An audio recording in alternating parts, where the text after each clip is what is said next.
Isn't this a sports show? How do I make a button work over here? Do I need to come in there? No, absolutely not. Not allowed. I don't know what you've done. At the commercial break, by the way, we'll fix this. We'll Freaky Friday our way back. Well, we'll see. Maybe.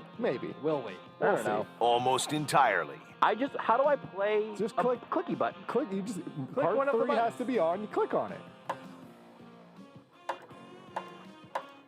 What did you do? This is Almost Entirely Sports with Joshua Brisco. Which hotkey are you clicking? What are you trying to click? I don't want to tell you. Don't come in here, Pierce. No, Pierce, go away! But see, if you don't, I know you don't want to tell us, but at some point, you kind of have to I'm give us trying not to something hit the so we can breaking make it news work. one, and it's not playing. Is cart 3 up? Yes. Take the show with you by listening on the Sports Radio 810 mobile app at 810WHB.com or by searching for Almost Entirely Sports wherever you get your podcasts. Oh, hi, Jason. Hey, ask Jason. So why isn't this playing? Oh, it's because this is old audio. It's being rejected. You have jammed up the whole. I need to reboot it. See, I asked you if there was text in the top left corner. April Fool's, Jason. No, I'm kidding. Okay. This is Almost Entirely Sports on Sports Radio 810 WHB. Our long national nightmare is over. I don't mean the coronavirus pandemic because some of you fools still need to get vaccinated. I mean the Royals won a baseball game. The streak of 11 consecutive losses ended at 11, and all it took was to have a game that ended after 7 innings and for Hunter Dozier to start playing middle linebacker for the Kansas City Royals. We will not spend a tremendous amount of time talking about the Royals tonight. Their second half, their doubleheader starts up here in a little while. But we might talk about it just enough to acknowledge the fact that they did, in fact, win their first game since the Clinton administration. And they did it with just a sort of strange, literally high contact sort of game that included actually getting hits and Brad Keller having hits in a row, by the way, and Brad Keller having a pretty solid outing. Scott Barlow comes out and fans 3 dudes. Josh Stallmont comes out and keeps everything stable. And the Royals got themselves a victory. They're 17-20 now, and that may be very near the end of our conversation about the Royals today. But I simply had to mention it. Because, look, I've made this very clear as someone who is doing daily radio, just, perpetually at this point, just at all times. I'm talking into a microphone somewhere, tweeting something. we do, just sort of as collective media, not specific to anybody really, but we do a pretty bad job of keeping baseball in context, because every one of these games is just such a blip on the radar, just such a fart in the wind, just barely even, just an ant on an anthill. But whenever you have 11 bad farts in the wind in a row, eventually the whole wind starts to go a little bit bad. Things start to get a little sour. When you have 11 consecutive bad blips on the radar, it really, really drags you down. Now look, if they lose here starting in an hour, and they split today with the White Sox, some of the feel-good that exists right now won't make sense if you're listening to this on the podcast later. But every step along the way, we said this, and I think it was true for the Royals, them winning or losing the first half of the doubleheader game today means absolutely nothing as one game. The Royals at this point are not going to end up one game in or out of the playoff race. They're just going to be what they are, and that's fine. But what does really matter is not opening every single thought in your mind with, well, we've lost 12 in a row. Well, we've lost 13 in a row. Well, we've lost 14, 15, 16, and 17 in a row. Every game that you take another loss is absolutely compounding at this point in a season like this. And honestly, if the Royals could just string together a good little stretch, they don't have to win 11 in a row. But if they could just go, I don't know, 5-3 in their next 8, not counting today if you want, I don't care. If you can be a little bit above 500, win back some divisional games, sure, the stretch that we just saw might ultimately end up being the thing that knocks them way out of playoff contention way earlier than we may have been hoping to see that, considering the start that they had. But man, at least it's not absolutely futile. Like, I haven't been out to a game this year, and I'm not going to probably either the next couple of weekends, but a few weekends down the road, I'm thinking, you know what? I haven't been to a baseball game just as a fan, and God knows, I don't think I went the last season pre-COVID either, now that I'm thinking about it. I think the last baseball game I went to may have been in Tampa, which would have been a full, Christmas ago, I guess. Or not, a full spring ago. They don't play baseball in the winter. So I was thinking about the last times I'd been to Florida, and it's back a couple. So I've been thinking I'd like to go out to Kaufman, grab a couple of upper deck seats, and get a beer and a hot dog and sweat in the upper deck a little bit. It's been a while since I've done that.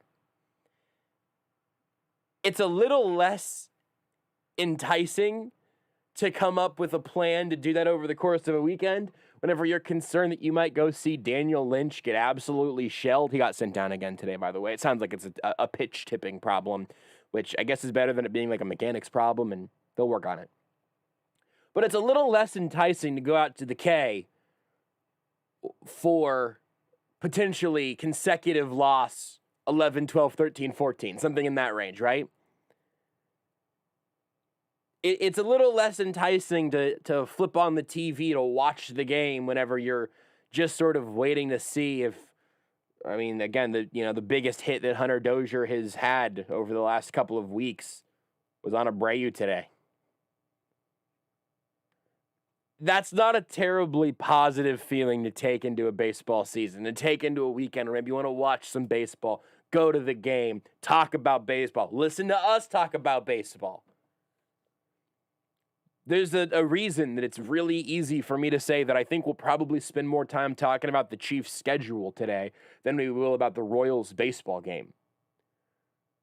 Because we all want to talk about the Chiefs, even with the Super Bowl being the absolutely putridly sour taste in your mouth that it was a few months ago.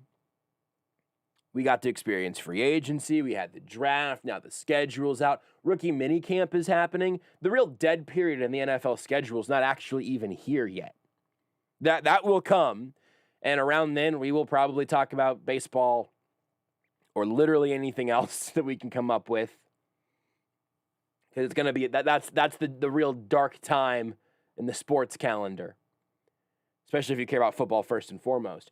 But part of the reason it's easy to talk about the Chiefs' schedule right now, and easier to talk about the Chiefs' schedule right now and last night than it was to talk about the Royals last night, is because for the last 2 weeks, the Royals have made you feel bad. It's really simple, but really important. The Royals have just made you feel bad for the last 2 weeks. Every day for 2 weeks, you turned on a Royals game and got sad. We've had this conversation on some level about just various media experiences. There's TV shows we've watched. The reason that I continue to, as a late adopter to the cause, by the way, the reason that I continue to say, hey, watch Ted Lasso, is because it is a good, fun, enjoyable, just sort of pleasant experience that also has some bite to it. It's not just cotton candy, but it's just good and it feels good to watch, except for the few moments it picks to decide you're not going to enjoy watching it for a few minutes because it gets sad sometimes. It pulls on your freaking heartstrings. The reason that I liked Ted Lasso so much, the reason I'm telling everyone else to watch Ted Lasso, is because it's a good show that generally feels pretty good to watch. I, generally speaking, maybe especially in the last year or so, have just found it less and less enticing to watch. I still haven't seen Uncut Gems, okay? So Uncut Gems is this weird cocaine trip of a stressful movie with Adam Sandler being a serious character that is sad and bleeped up. And also Kevin Garnett. And Kevin Garnett is in it. Hall of Famer Kevin Garnett. And there is a chain with a Furby pendant on it. Everything about that movie is something where I'm like, well, yeah, of course I'm going to watch that. That sounds like everything I could possibly want. But every time I hear people talk about Uncut Gems, they talk about how stressful of a viewing experience it is. And if you give me a choice, right now, girlfriend Renee and I are going through, we're rewatching New Girl as just sort of a background thing while we play separate video games or whatever, right? That's the thing we put on. Hey, do you want to watch 2 episodes of New Girl and play Stardew Valley on our separate farms? Yeah, cool. That entire thing there, that entire chunk of media existence is just to try to just a nice, pleasant way to end a day with a digital farm and a feel-good TV show that'll make you chuckle that I've already seen before. I think that the very best baseball viewing experiences that I've had, and some of my favorite parts of baseball, especially in the dog days of summer, is whenever you turn on the game and you get some quippy little anecdote about whenever Rex was playing in that beautiful planet, the moon, and you get the 2-2, ball 3. Back to you, Rex. Full count. Go ahead. What were you saying about, no, it's not made of cheese? That kind of... We go to our sideline report of the Rally Mantis. And Rally Mantis, what do you think about the game so far today? Do you feel like the Royals are going to be able to mount their comeback? I'm sorry, I just realized that praying mantises can't talk. Back to you, Joel. That whole sort of familiar, nostalgic, always there on a TV in the background vibe is the best thing that baseball brings for me most of the time, right? Not that baseball doesn't bring other good things, but I think that's my favorite part about it. At least, outside of the playoffs and like meaningful games, or if you get a really high octane game, you get a good 8-7 game, or maybe you get a good pitcher's duel that's tense the whole way through. Those are all great. But your average baseball game, at the very least, brings you semi-bored play-by-play announcers, somewhat bored color commentators, a fan catching a foul ball and in dramatic fashion, a kiss cam, the 7th inning stretch, and John Fogerty center field. You get that, and it just feels nice. The Royals were not giving you any of that for 2 weeks.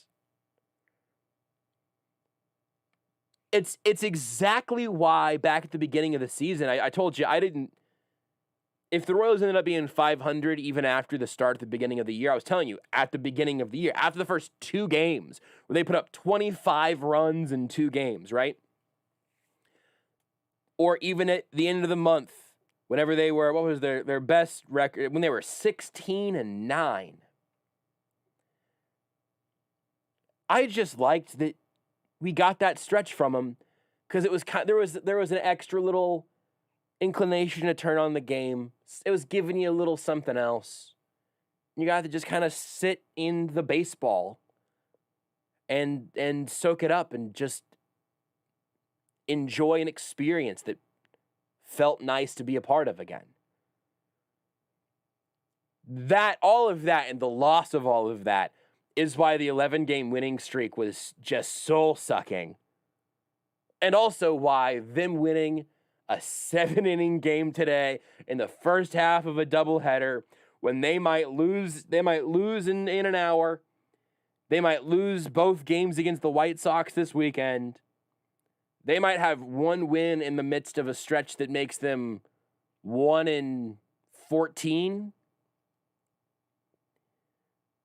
But you've just got to get a couple of green blips on the schedule, and then you can let it all play out. Anyway, that's why Ted Lasso is the same as baseball, I think. I'm not really sure where I ended up on that front. But that is why them winning today is just sort of nice again. And it would be really nice for them to be hovering a little bit over 500. But even to stop this absolutely nightmarish skid and to just get back to 500 would be great. If they're just a little under 500, but it feels like they're rowing the boat in some direction, even that's something. When Mondesi gets back up, whenever Bobby Witt Jr. is up, if Hunter Dozier, fresh off his new contract, was playing good to decent baseball, you could kind of put you could sink your teeth into those various little storylines. Daniel Lynch, Chris Bubich, Brady Singer, like Brad Keller having a nice start today. You would like for any of those guys to give you something to tune in for. And it would be a real shame if the Royals fully lost that magic by mid-May.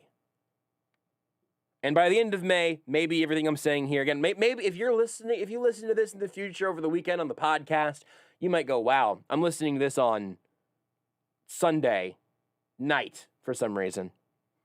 And the Royals lost 3 straight games to the White Sox after they won that 7th inning one, and Josh compared them to Ted Lasso. Why is he doing? That's all still TBD. But the win earlier today, for me, that's everything I just explained is the reason why one first half of a 7-inning doubleheader day can at least be breaking back through the surface for a gasp of air after drowning for 2 weeks. It's nice to see. Will it continue? I have no idea. I'm Josh Brisco. By just the sheer fact of me talking for 20 minutes straight, that was probably evident. And it was probably evident that Rudy Salazar is not in the chair right here. Beards McFly is on the other side of the glass, though. Just excited about I don't know, not watching Ted Lasso and seeing if Jorge Soler strains his butt again at some point. I mean, that would be okay if that didn't happen. I would rather it not happen. Yeah. Oh, also, we should point out that David Lesky is directly responsible for Hunter Dozier's collision today. Yes. Last night, David Lesky said he wanted to punch Hunter Dozier in the face. Today, Jose Abreu carried out the hit. I think he... So what we're saying is Jose Abreu listens to the show. No, I think Jose Abreu was Venmo'd $5,000 from @DB Lesky, and it just said, take out Dozier. And Abreu just did it. Or maybe listen to the show, you know? Wouldn't surprise me. He's a good baseball player. Why wouldn't he have good taste in radio? Or alternatively, listen to us. Rudy will be back in here in a little while. He's on remote with Petro today, so he's on his way back. We will talk no baseball after this hour is up. I can promise you that. And we'll talk to Matt Verderame of Fansided coming up here at 7 o'clock. We'll open a bleep ton of Top Shot packs today at 8. Beards, do you know how many we have? No, I don't. A lot. It's a lot. I think Rudy said he's got 8. I think he just got an 8th one today that won't be able to be opened tonight. I think I've got maybe 5 packs. It's going to be the bulk of the hour. It'll obviously be a good Twitch streaming experience if you want to watch on the feed to see them open as we go. If not, we'll move through them pretty quick today because we have so many. Rudy got, I think, 2 sort of like special packs. My Top Shot luck, you just join in a queue, you join in a drop, and it gives you a line number or whatever, and you know they're only going to sell X number of packs, and so your number needs to be within that range. That makes sense, right? And Rudy, I think, has only been boxed out like 1 time maybe, and I think I have only gotten in successfully 1 time to anything other than all the base packs. And I am reserving a spot, another one now. I really would like to be able. I think Rudy might actually have one of those. It's like a $200 pack to open today. I'll see how many I've got. I've got a whole bunch of base stuff, and I'm not sure where it's going to go. I know Rudy had successfully sold Beards, which I always get it wrong. Which Celtic did he have? Jaylen Brown. He had a Jaylen Brown that he sold for like $400, and then it's just used to buy all these packs. I am just paying for them out of pocket like a buffoon. The good news is, though, my luck has been so bad, I've only ever gotten like 3 packs for like $9 a piece. So it can't get that bad. If I go to buy one on eBay at some point, I need you to stop me, okay? I need you to step in and have an intervention. If at any point I go, well, I was looking at a Top Shot pack on eBay. Because for real, if I do that, something bad is either happening or has already happened or will continue. I don't know.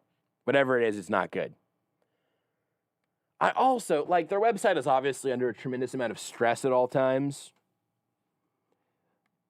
But I just am having a tremendously difficult time actually finding the packs that I have previously purchased. I've got 3. There's no way he has 8, right? Hold on. I think his message earlier said he had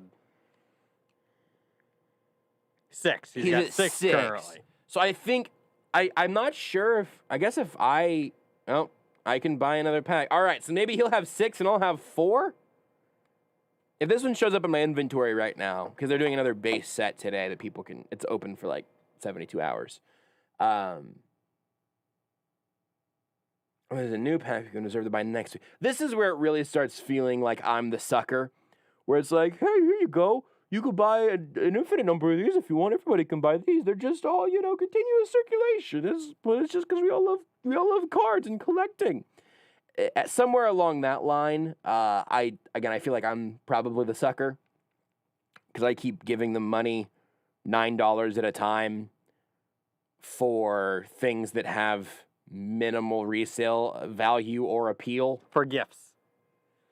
Yeah, but I don't even just mean the NFT thing. I mean, like, specifically the base packs. Mm-hmm. Because The expensive ones at least have some in there that have, like, can sell. Okay, I've got another one. So I've got 4, and Rudy's got 6 now. So that's the 8 o'clock hour.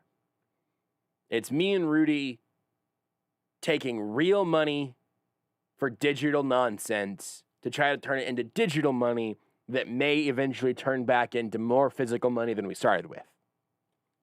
That's the whole goal there. There's a bunch of stuff on Twitch that I wanted to see. Somebody asked, the Kyle on Twitch said, have you seen the new rookie minicamp video? Powell looks like a Watkins clone. Same helmet, same play style. It's uncanny. He did end up taking number 14, which is what he wore at Clemson. It's obviously what Sammy Watkins wore here in Kansas City. He's worn throughout his career, in the pros at least. I haven't seen like the highlight clips, but I did see, I think it was Gray and Powell getting their helmets. And I did think once he was like getting tested with the helmet and they're like shaking on the face mask a little bit, that it looked like it was the same style of helmet that Watkins had previously had. And it was a little bit, uncanny is a pretty good word. Caden asks if he looks like a lizard. I don't know. I imagine that he's probably warm-blooded, but it's harder to tell. I would have guessed Sammy Watkins was, until I found out later. Powell definitely does seem like he looks like a little bit smaller. And I don't know. Louis Riddick had a tweet a couple days ago. I think it might have even been yesterday. And I really like Louis Riddick. We actually talked to him on Times Ours back before the last before the Chiefs-Ravens game last year. And really, like, the whole idea of, hey, whenever Louis Riddick says something about the Chiefs, you should listen. I buy into that. He's got connections. Louis Riddick legit knows people. But he said, like, somebody had tweeted him and said, are the Chiefs going to ever be able to go out a number 2 wide receiver? And they said that he thinks maybe they got one in the draft as a steal, Cornell Powell. And I like Powell, and I'm also pretty optimistic, and I think he could probably do some Sammy Watkins things. And I'm honestly trying at this point pretty hard to not just tell myself that Powell is going to be the number 2 receiver this year and just immediately jump up the depth chart, because I want him to so badly. Like, it would just be, if you said, hey, what's more exciting? Cornell Powell starting at number 2 receiver or Demarcus Robinson starting at number 2 receiver? Everybody in Chiefs Kingdom would acknowledge that Powell starting would be more exciting, because it would mean he had beaten out the incumbent. And that's not an easy thing to do in the NFL. I also just am hesitant to expect that or to say that out loud as much as I am right now, because I don't know if it's fair to take a mid to late round draft pick and to expect major things out of them as a rookie. Like, of the rookie class, I do expect Creed Humphrey to end up starting. And I expect Nick Bolton to look pretty good whenever he is on the field. However soon that happens, whatever role that ends up happening in. But that's it. And second round picks, I mean, I know these are some varying examples here, but like Tano Passanio was nowhere near ready to be a part of the team his rookie season. Breeland Speaks obviously wasn't. Juan Thornhill took a little bit, but definitely did end up being an incredible piece of the defense towards the end of his rookie year. And McCole Hardman really wasn't a full piece of the offense his rookie year. Those guys are all second-round picks. And I'm telling you, I have the highest expectations year one from Humphrey. Bolton is second, I guess. I'm hesitant to tell you that these guys picked later in the draft are going to be out there day one. It's almost a different sport. It's certainly a tremendously different speed. So I at this point, I'm kind of betting against any of the rookies outside of Humphrey probably to start week one. But I think it's typically healthier whenever we look at draft picks beyond week one and beyond year one, honestly. Because that's the whole logic of the Bolton pick. If Powell is wide receiver 2 next year, it's a fabulous pick. If Trey Smith is a starter in year 2, it's a fabulous pick. If Josh Kando is a starter in year 2, it's a fabulous pick. So, I don't know. I'm a little hesitant, and it's not about any of those rookies individually. It's just how hard it is to contribute as a rookie in your first year like that. It's just difficult. Human Torch said, going to see Tokyo Drift in a movie theater in about 45 minutes. Tokyo Drift was like the second one, right, Beards? Isn't that the one that you've seen at the Fast and Furious franchise? I think I saw Too Fast, Too Furious. That would be the second one. I think Yes. Tokyo Drift is an early one, though. Yes. I wonder why it's being re-shown somewhere. I haven't been... Do you remember the last movie you saw in theaters before all of the unpleasantness? I could probably look, but not off the top of my head, no. When was Infinity War? Was that winter 2019?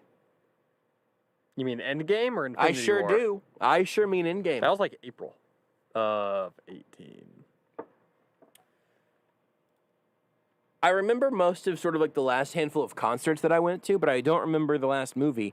But I would be happy to go back to a movie again sometime before too terribly long. 2019, I'm sorry. Yeah, but it was April, you said? Let me look. Kid on Twitch said no spoilers, which is pretty good. He actually first said no spillers, which is also the case for the Chiefs roster at the moment. But just give him time. Yeah, it was April 2019. Yeah, I'm trying to think of if there was a... I saw Detective Pikachu. I didn't see that in theaters. I saw Aladdin. You went and saw Aladdin in theaters? I did. Did we ever fully talk about that? I don't know. I saw Toy Story 4 as well. Let's see. Here's domestic box office for winter 2019. Glass, haven't seen it. Aquaman, haven't seen it. The Upside, haven't seen it. Lego Movie Part 2. Once Upon a Time in Hollywood. I saw that. Alita Battle Angel. How to Train Your Dragon, The Hidden World. Is that? I still have not seen that one. I haven't either. The first two are very good. The first one was very good. You know what? We've talked about this. I thought the first one was great. Lots of people like the second one better. It was not nearly as good as the first one. No, it was not. Don't kid yourselves, people. Spider-Man Into the Spider-Verse, I don't think I saw in theaters. Bumblebee, A Dog's Way Home, Green Book. I don't think I saw any of these in theaters. At all.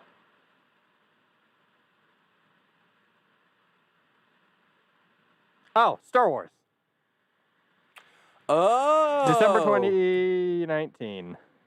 Are you sure? It is. I just saw it there.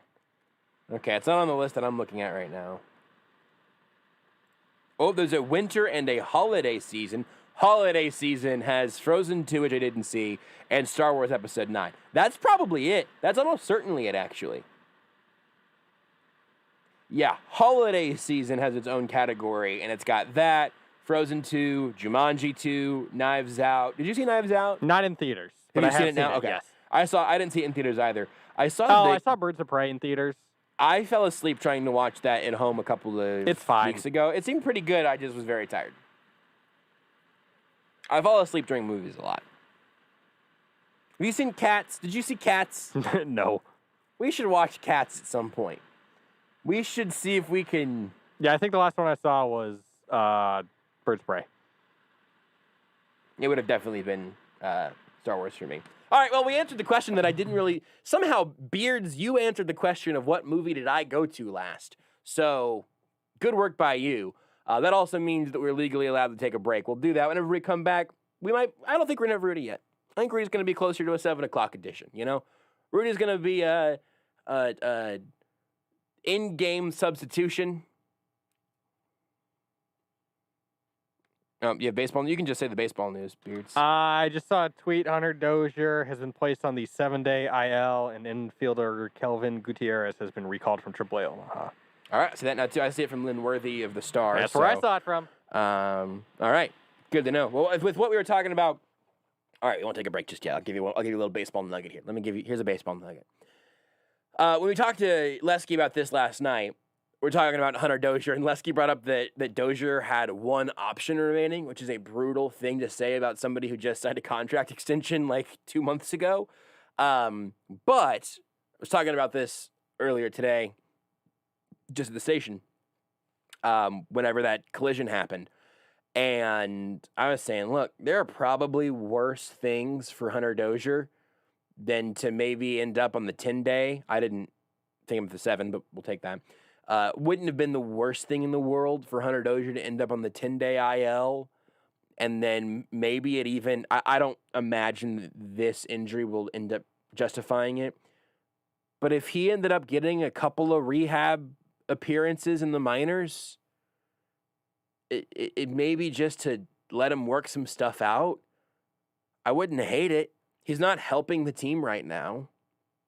And I don't, just sort of letting him play through it simply has not worked this year.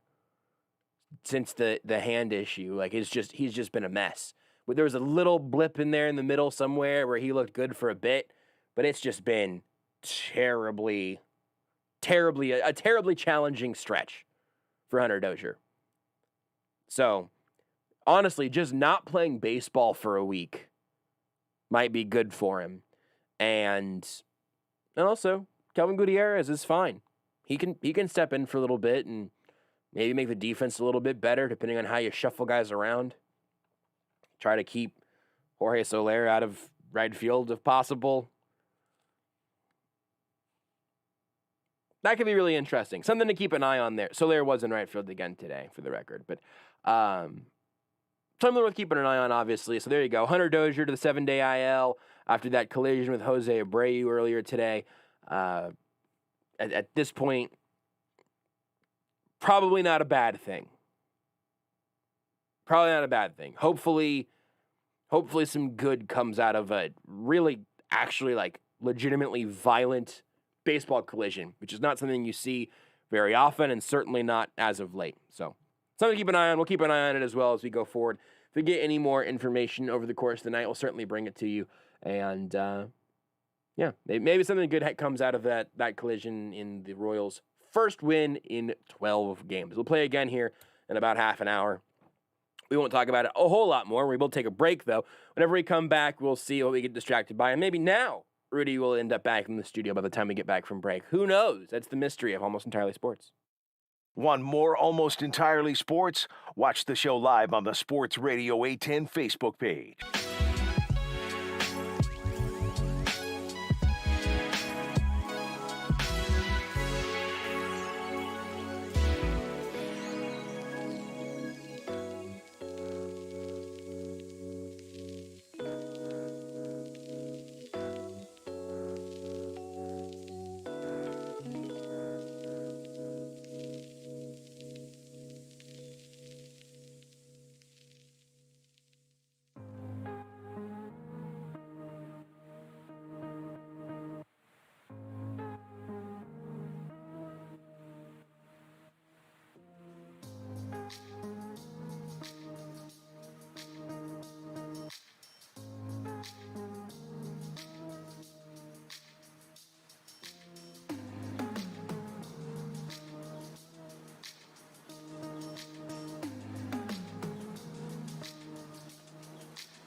This is Almost Entirely Sports with Joshua Brisco. Do you want a quote on that, by the way?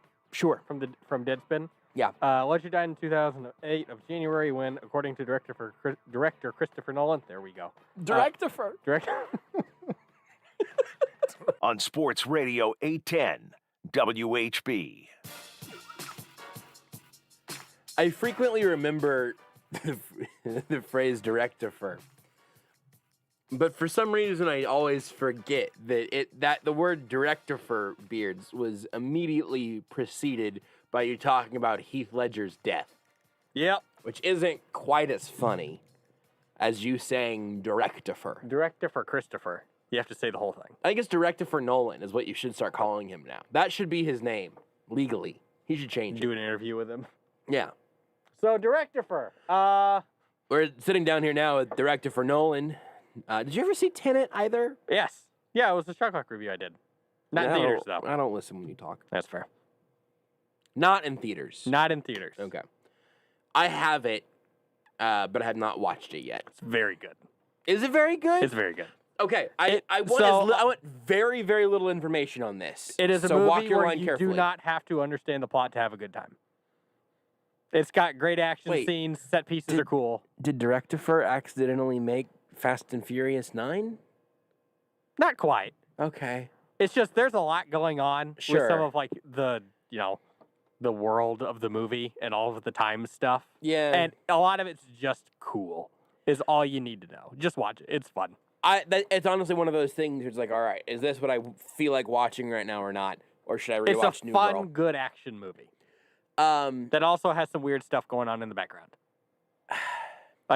The foreground, but yeah. still. One thing, whenever I've seen people tweeting about it and whatnot, it typically is like, all right, I'm still trying to figure out what the hell's going on with Tenet. And honestly, like even, what year did Inception come out? 2011? I was going to say 10. I mean, I guess Around there. We could Google it. 2010. It's like whenever Inception came out, I remember a lot of people being like, oh man, it's just so confusing. I just didn't really understand it. I don't know what this character is, but he didn't understand Inception. And I always thought that was a little bit overstated.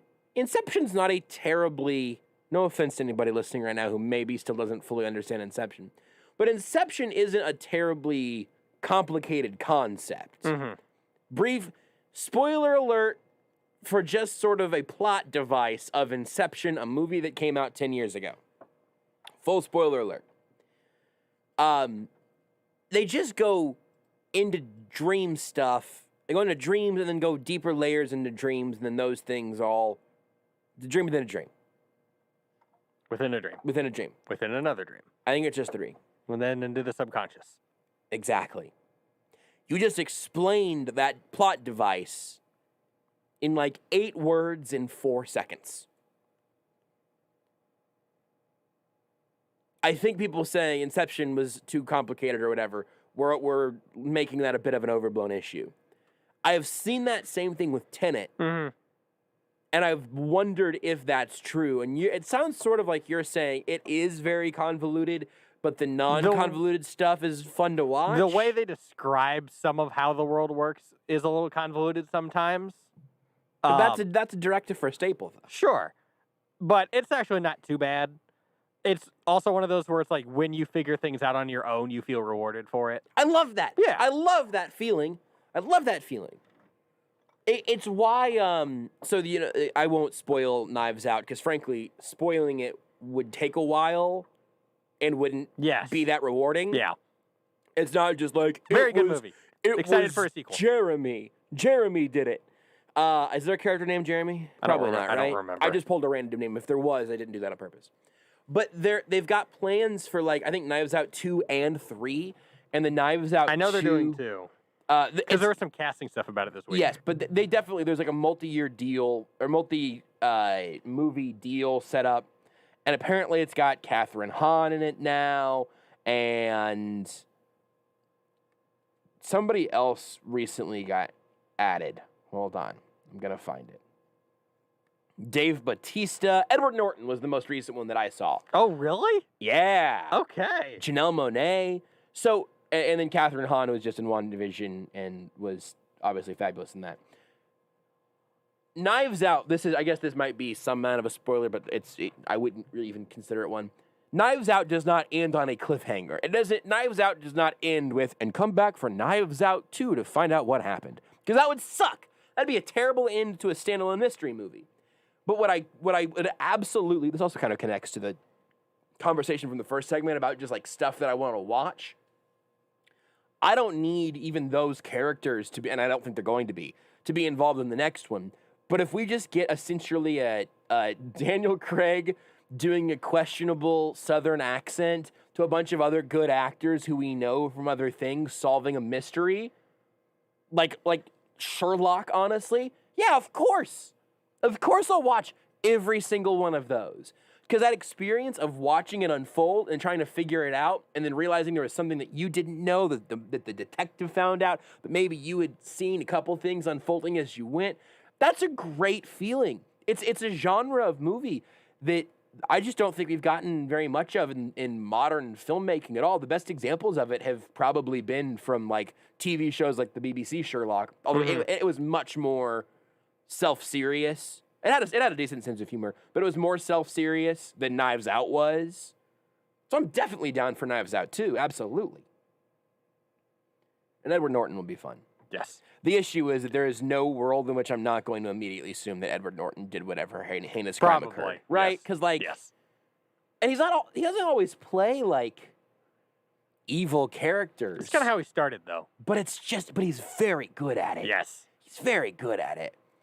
And so even if it's framed in a way where it's like, hey, look, Edward Norton's character is being kind of shady. He probably did it, right? I'll be like, yeah, he did it. And then they'll find out later that he was actually just like funneling money to a long-lost niece that no one knew about. And then it was Catherine Hahn who was doing all of the murdering or whatever, or embezzling or something. I watched Knives Out for the first time like a month ago or something, and I would watch it again. Oh, yeah. Right now. I think I ended up buying it. It's just very fun. Have you watched the whole Sherlock BBC series? Yes. I would like to watch that again also. It's very good. All right, well, we had a very long first segment, and nobody on the Royals got put on the 7-day IL this segment. So we'll take another break. We'll come back, have another quick segment conversation about, I don't know, baseball, or Knives Out, or nostalgia, or positive fields of entertainment, or, the Chiefs rookie numbers. And then we'll talk to Matt Verderame of Fansided in about 10 minutes. At JB Brisco, at Beards McFly, at Not That Rudy, at Sports Radio 810. Just do it already.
This is Almost Entirely Sports with Joshua Brisco. It's my favorite old movie, Blowing Out with the Wind. Rosebud. On Sports Radio 810 WHB.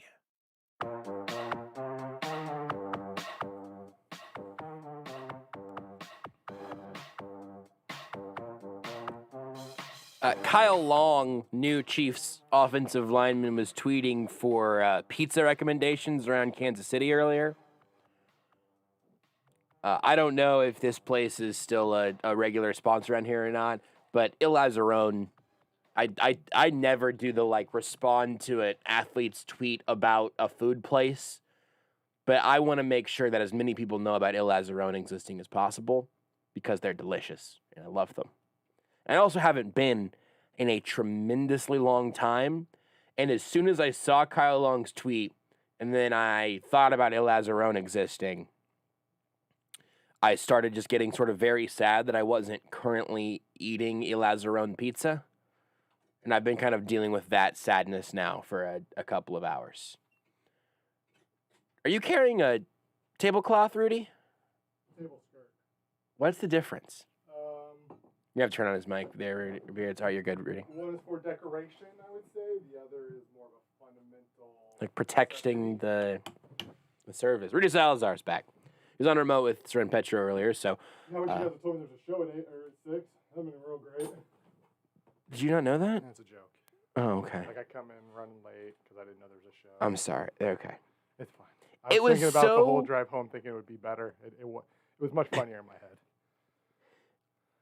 It was so impossible for me to think about the idea of you leisurely rolling in at 6:45 for a 7 o'clock show. That joke did not even make sense to me subconsciously because there's just simply no chance of that ever being a legitimate factor. Very true.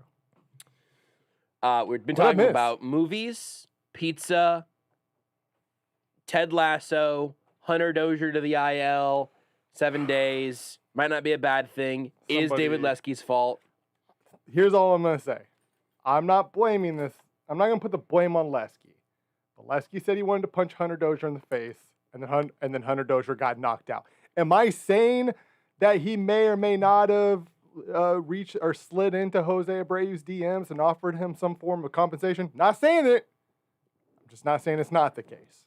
I said much more towards the beginning of the show that I absolutely just said verbatim. I think mysterious at DB Lesky Venmo account sent a grands to at Jose Abreu and said take out Dozier. I made a much more concrete accusation. Yeah, I'm pretty. So you're safe here for sure. Pretty sure that, and it may or may not be in the podcast feed. Whenever time that happened, I was sitting there across from Petro. They were live on air, and I went, "Oh!" Because I was so I'm usually pretty quiet in those moments, but I was just so taken aback. Yeah, because it was just this little casual pop up, and Hunter Dozier just kind of puts his head down in dejection, tosses the bat, then kind of starts a slow jog, and then does what most players do, kind of speeds up a little bit because he's like, hey, if it does fall into fair play, I at least want to be at first base. He then starts to look up, and as he looks up, Jose Abreu is right there. And oh boy, I have not seen a player hit somebody so hard since Eric Berry. it was. I said this earlier. I'll make this joke again. It was the hardest hit Hunter Dozier's had in a month. Got him. I'm sorry, Hunter Dozier. That's a really rude joke to make, especially as you came down injured from it. I didn't mean to be rude about it. And then, hey, Hunter Dozier gets hurt. All of a sudden, the bats wake up. He sacrificed himself there So the Royals to wake could fly. everybody up so the Royals can fly. Absolutely. And it is, of course, Lesky's fault. Yes, So- obviously. And they got a win. So the long national nightmare there is over.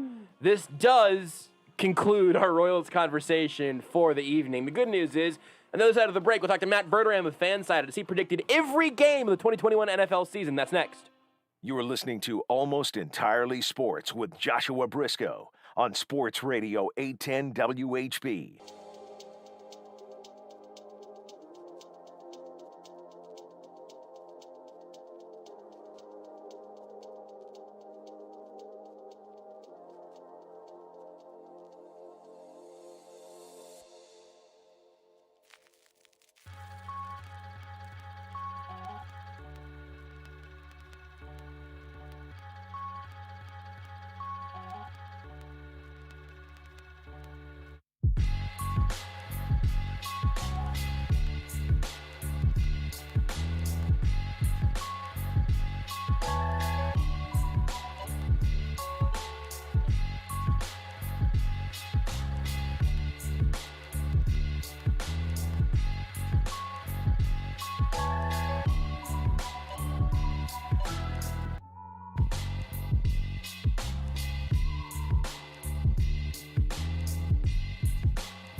Setup. I'm Jim Baswell. Medina Spirit passing 3 rounds of pre-race drug testing, cleared to run at tomorrow's Preakness. So no scratch for the Kentucky Derby winner for the second leg of the Triple Crown after a positive result for a steroid in post-Derby testing. Packers coach Matt LaFleur reiterating his hope that he'd get to continue to work with Aaron Rodgers this coming season. He wants him back in the worst way, while Rodgers still wants out of Green Bay. Mike Tannenbaum on how the Packers should mend fences with their longtime quarterback. I would try to offer things to Aaron Rodgers that nobody else can, and what I mean by that, legacy. So I would talk about naming boulevards after him around the stadium. Aaron Rodgers started off at a junior college. Maybe that's important to him. Maybe there are scholarships they could fund together in the Wisconsin area for junior colleges in terms of initiatives that are important to him. I would try to find ways to try to do things that resonate with Aaron Rodgers that could only happen with the Green Bay Packers, that couldn't happen with the Raiders or the Broncos or whomever else, and work hard at that solution. Meantime, from the NBA, the Sixers with yet another shot at locking down the top seed in the Eastern Conference. Set to get underway with the Orlando Magic, first of 2 at home against Orlando, a team with a 21-49 record. Brooklyn's Big Three set to play for the first time together in 3 months on Saturday. Kevin Durant, Kyrie Irving, James Harden expected to play against the Bulls. 3 All-Stars have started just 6 games since the Nets acquired Harden from Houston in mid-January. As the Lakers try to win their way out of the play-in tournament, LeBron James questionable for their matchup against the Pacers. Hey, it's Greeny, and Monday the NBA regular season will be done. We'll set the stage for the play-in tournament and the NBA playoffs. Don't miss it. With me, Greeny, starting 10 a.m. Eastern on ESPN Radio and ESPN+.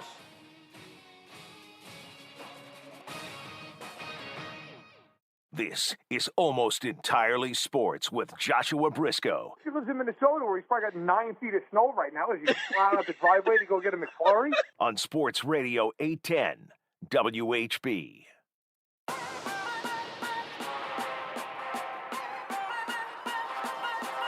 I just opened up Matt Verderame's Twitter account at Matt Verderame to see that apparently he is moments away from a 9-day vacation. Matt, I apologize to delay it by an extra 30 minutes or so, but congratulations. What's it going to feel like to take a break? Good. The second I get off this interview, I'm going to a brewery with my wife. So it's going to go real good. It's going to go even better by about 10:30 at night. Well, I'm rooting for your stretch of time here of just being able to soak it in, where every day is going to be Daniel Craig introducing the weekend. This is weirdly also now the second time over the course of 2 short hours that we have talked about Daniel Craig in some form or another. Did you see Knives Out? No, I am terrible about seeing movies. I have not seen them. All right, that's fine. Same. Have you seen Ted Lasso? Nope. Okay. Ted Lasso is worth it. It's also the case for Rudy and Beards. Ted Lasso, the hype has been super overhyped, and I was a little bit prepared for a small letdown. Really good. Just feels good to watch. It's a good time. It's funny. It's all wonderful. But I won't bully you about movies you haven't seen if you don't bully me about movies I haven't seen, which is also a tremendously long list that oftentimes gets me in severe trouble. Yeah, I just always have found I don't watch a lot of television, and it's bizarre. Like, you know, my wife always says to me, well, "Have you seen such and such a famous movie?" Names? No. And she said, "Why not? Why haven't you seen that?" So how long? 2.5 hours. Well, that's why I haven't seen it. Right. Because I'm not going to commit that kind of time. But then I think about it, I'm like, you're an idiot. You'll sit down and watch a Knicks game for 2.5 hours, and immediately turn on an A's baseball game for 3 hours. Right? So there's really no excuse. But movies don't hold my attention the same way a sports game does. Yeah, I don't know why that is, because I'll sit down and end up, I guess maybe it's because some sporting events can happen in the background a little bit, but like I will watch, and let's say the Chiefs are on bye or they play on Monday night or whatever, I will watch an entire day of Red Zone plus Sunday Night Football, and that day just disappears. And also, like, it's not really a cultural touchstone of a movie event or whatever. I'll do that without hesitation. But if I have to sit down and watch a 2-hour-long movie, I might as well just end my day there. I might as well go to bed immediately after. Yeah, I can. I have no attention span with it. I'm terrible. I always find myself like surfing on my phone or doing something on the computer. You know, the only time I really ever sit down and watch movies is if it's comedy, like if Tommy Boy's on, I'm in for 36 straight hours. Right? If it's Tommy Boy, if it's Uncle Buck, if it's Wedding Crashers, if it's American Pie, like all those movies from my youth, I'm in. Or if it has to do with anything like mob related, maybe it's the Italian in me, I don't know. Yeah. But I could sit down, like Godfather, all that stuff, the parties, I'll sit there and watch it. But if somebody comes up to me and says, hey, you want to watch, oh God, I don't know, Gone with the Wind? Nope. Not a chance. Would rather throw myself off a roof. So, like, I really do not see, I do not see many movies. It's just not my cup of tea. Don't worry about Knives Out. The good thing with Ted Lasso also is if you want to break off a little 30-minute chunk of it, you can bail it in any 30-minute interval, or maybe you find yourself watching it all in 2 sittings, which is what I ended up doing. And and if you don't, I'm not gonna if you watch it, tell me. I'm not gonna ask again. I'm not gonna check up on it. I'm not your mom. I'm not gonna see if you did your homework. I'm not that worried about it. But for some reason, we were talking about Knives Out, and also I think Gone with the Wind came up in a liner earlier. So this show really at this point is just sort of 4 recurring bits in different voices. They're just the same show over and over again. Sure, you guys are bringing in the ratings. We've Gone with the Wind with Knives Out. Sure, all Kansas City's just hanging on every word of that commentary. Listen, we know where our bread is buttered, and it's in movies that range from 2 years old to approximately 200 years old, and that's our sweet spot. I want to talk to you about, obviously, the NFL schedule, some NFL stories all together, and your massive prediction of every single game ahead of the NFL season after the schedule came out.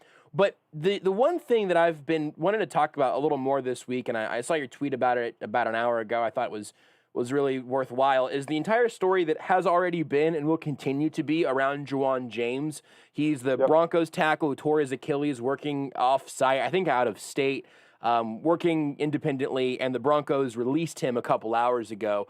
That will most likely end up costing him, I think it's something like $20 million total. I think it's $10 million the next 2 years. The story as a whole, I think, is really interesting. We'll probably have a bunch of repercussions, but I also thought your angle on it was interesting. Can you kind of set up what you know about that story, what you expect, and kind of how you're thinking about it right now? Yeah.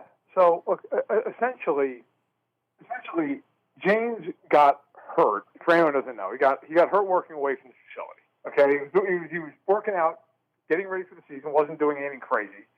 Tore his Achilles. The standard language in an NFL player's contract that says if you're working out away from the facility, you get hurt. Essentially, the team is not liable for that kind of injury, so they don't have to pay out guaranteed money. There's no injury guarantee for that. And that's what happened with James. Now, the Broncos could have said, hey, you know what, we know you were working out for the team. It wasn't like you were out skydiving.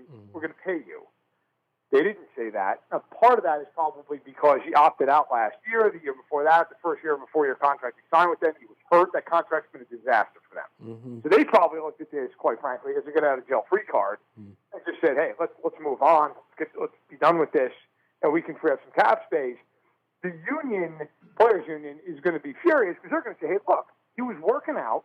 You can't punish the guy for that, which is wrong. They absolutely can.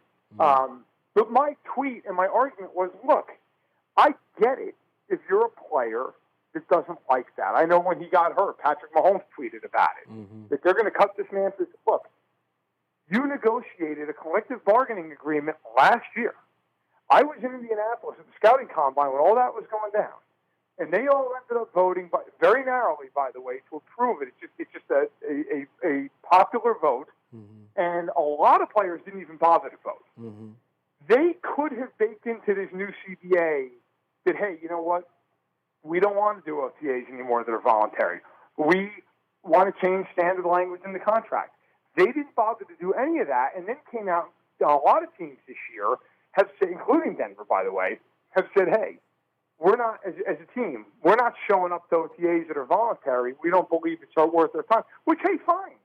But I got to tell you, the owners, the players, I had a former player reach out to me actually about an hour ago about it. Nobody cares. The owners do not care if these guys don't show up. In fact, they're probably thrilled because they're recouping all their workout bonuses. So Which, by the way, is why the Chiefs will show up, because Right. the Chiefs, the Packers, good teams, they have more workout bonuses than anybody in the league, so they'll be there, I'm sure. But, if the players, if they want to be mad at anybody, they should be mad at Morris Smith, they should be mad at the union, and they should be mad at themselves. They could have worked this all out a year ago, and they didn't, and now, unfortunately, Juwan James is the guy who's paying the price for it. So all of the just sort of the facts of where everything is make sense to me. So I'm kind of just like taking all that, put it in a box. That's how it actually is, and that's how we got to that point. Got all that locked in. How does that happen, though? How is this one of the... Listen, a 17th game, that's something that the teams wanted. Players didn't really... They don't test for weed as often. They play the 17th. Whatever. Stuff like that. I understand some of the things that get very much bargained out. But how at any point could anyone in the Players Association, how could DeMaurice Smith, how could anybody working on behalf of the players ever get to a point where they say, hey, if they're lifting weights, if they're doing footwork stuff off-site and a knee goes the wrong way when they play it, or a pec tears on a bench press, and now all of a sudden that is a non-football injury that they are no longer obligated to get their guaranteed money there. How does that get through the system from anyone on the player side of things? Because that seems completely insane to me as a core tenet of what the offseason is for NFL athletes who are operating at this insanely high level that need to be in shape. They can't, this isn't 1940s football anymore. They can't get in shape over the course of training camp anymore. By the way, first of all, I'll answer all that, but there's an HBO, I guess you call it a documentary. Mm-hmm. It's about an hour long. It came out like 20 years ago, but it's on YouTube. It's fantastic. It's called The Game of Their Lives, and it's about like football play in the NFL in the 50s, essentially. And there's this one part, it really, genuinely, if you love football, you should watch it. It's awesome. And there is this one part where they're showing, like, I think, a player in the Eagles, and they're like, this is how so-and-so works out to get ready for the season. And it's literally this guy jogging in a circle that is no bigger than maybe 10 feet around. Like, the guy is just, and they're like, that's all he needs is that and light calisthenics. Right. And I always just cracks me up because every time I see it, I'm like, yeah, man, that guy, you transported him 65 years later. Times have really changed for him, right? I mean, he couldn't make left bench. No. But anyway, the point is, that's funny. Listen, I agree with you. Get back to the point. I agree with you that you look at this and say, how did the NFLPA not negotiate this over the last how many decades? Mm-hmm. But I think a lot of it is they worry about other stuff. And I'm not saying they're right or they're wrong, but they worry about, hey, we should be, avoiding testing for marijuana. A lot of it, of course, every time you get into a CPA negotiation with the NFL and the Players Association, it's always about how much dollars and cents are going into the player's pocket, what percentage of the cap, all that stuff. So there's a lot of negotiations, and that stuff goes by the board. The shame of it is honestly, if the players went to the owners and just said, look, we will come in June for one mandatory 3 or 4 day minicamp, and we're getting rid of all this voluntary OTA crap. They would do it in 2 seconds. The owners don't care. Mm-hmm. They're not making any money off of that. They don't care. A lot of that stuff is outdated. It was basically put in to make sure guys were in shape. Mm-hmm. I mean, that's basically why. That's why for years and years and years, when we were all kids, they had 2-a-days. Yeah. Because guys would come in having smoked lung darts for 6 months. Right. And ate at Arby's. Right. And they had to lose 30 pounds. I mean, and it's the truth. I mean, guys, now it's so different. I mean, guys, there's no off season now in the NFL. These guys finish the season 2 weeks at most. They get a break, and they're down in Miami. They're down in Texas, and they're at Exo. So they're at another big time workout facility with their personal trainer and their chef and their nutrition. I mean, these guys. Can you imagine nowadays if Mahomes showed up 25 pounds overweight in camp? It'd be insane. I mean, they'd be following him around with a camera for a month and a half, right? Yes. That would never happen, ever, in a million years. So I think sometimes some of the stuff just gets lost in the shuffle. I'll also say this.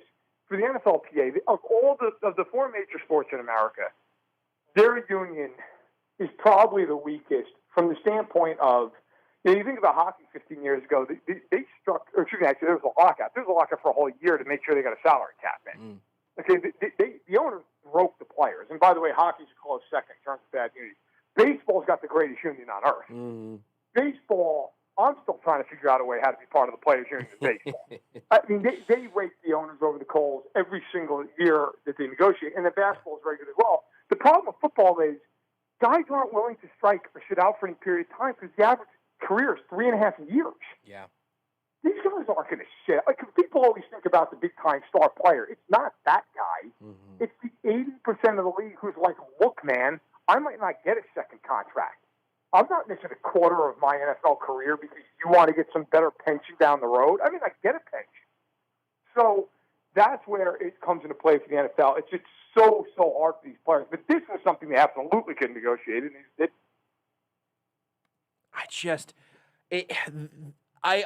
I'm putting this in the same box as the first one. Everything you said, I get it, and it's true and valid.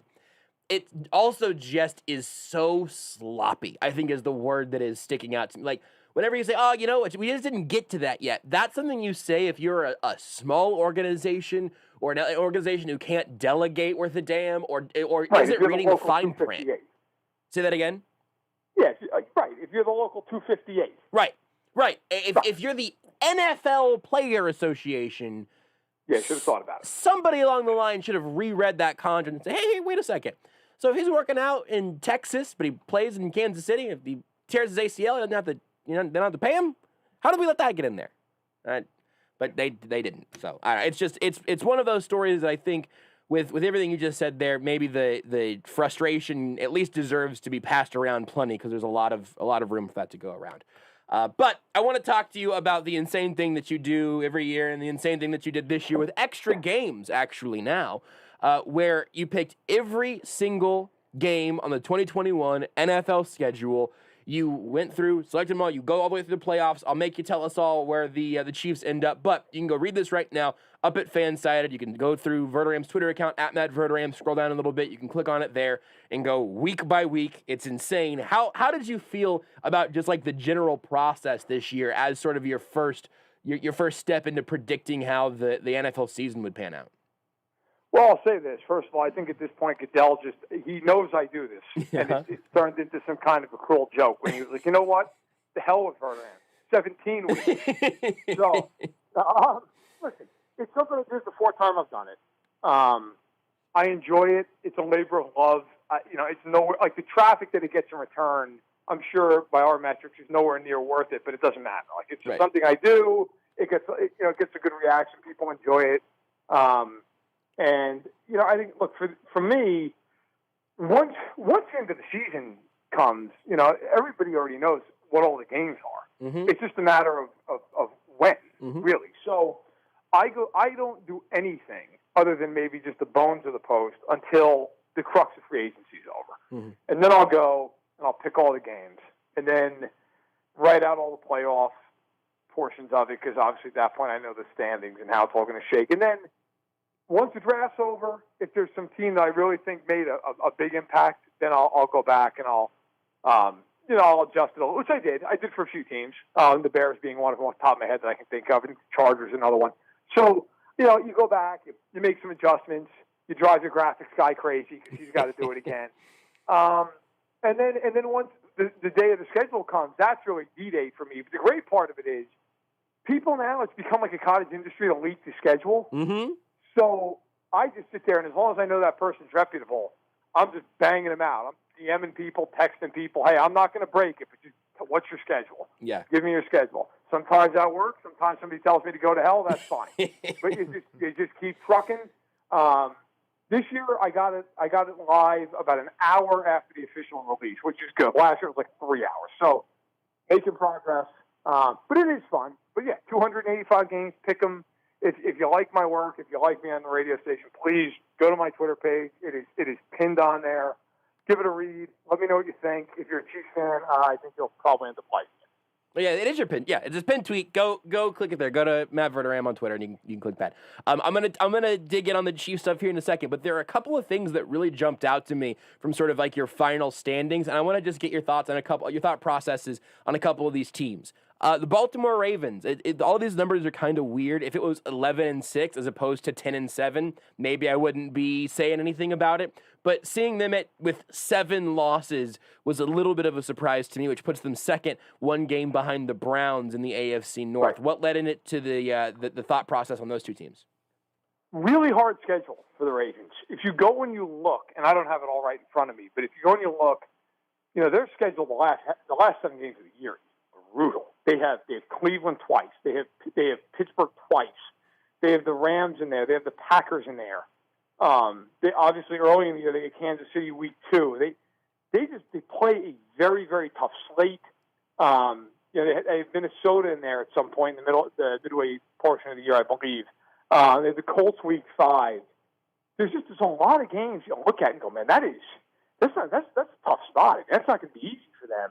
I think the division's pretty good. I do think Pittsburgh's going to take a step back. I picked Pittsburgh to go 8-9, but I like Cleveland. I think the Bengals are better, not like playoff better, but better. And then just a lot of the NFC games are tough. You're getting the Rams, the Vikings, and the Packers. I would argue Baltimore is the toughest home schedule in the NFL. Yeah. So it's not really a function that I think they're terrible, but I also do think, look, they lose Orlando Brown. They lost both their edge rushers. And I will say this about the Ravens. Some of those guys defensively getting a little bit long in the tooth. I mean, Calais Campbell's not getting any younger. Derek Wolfe is not getting any younger.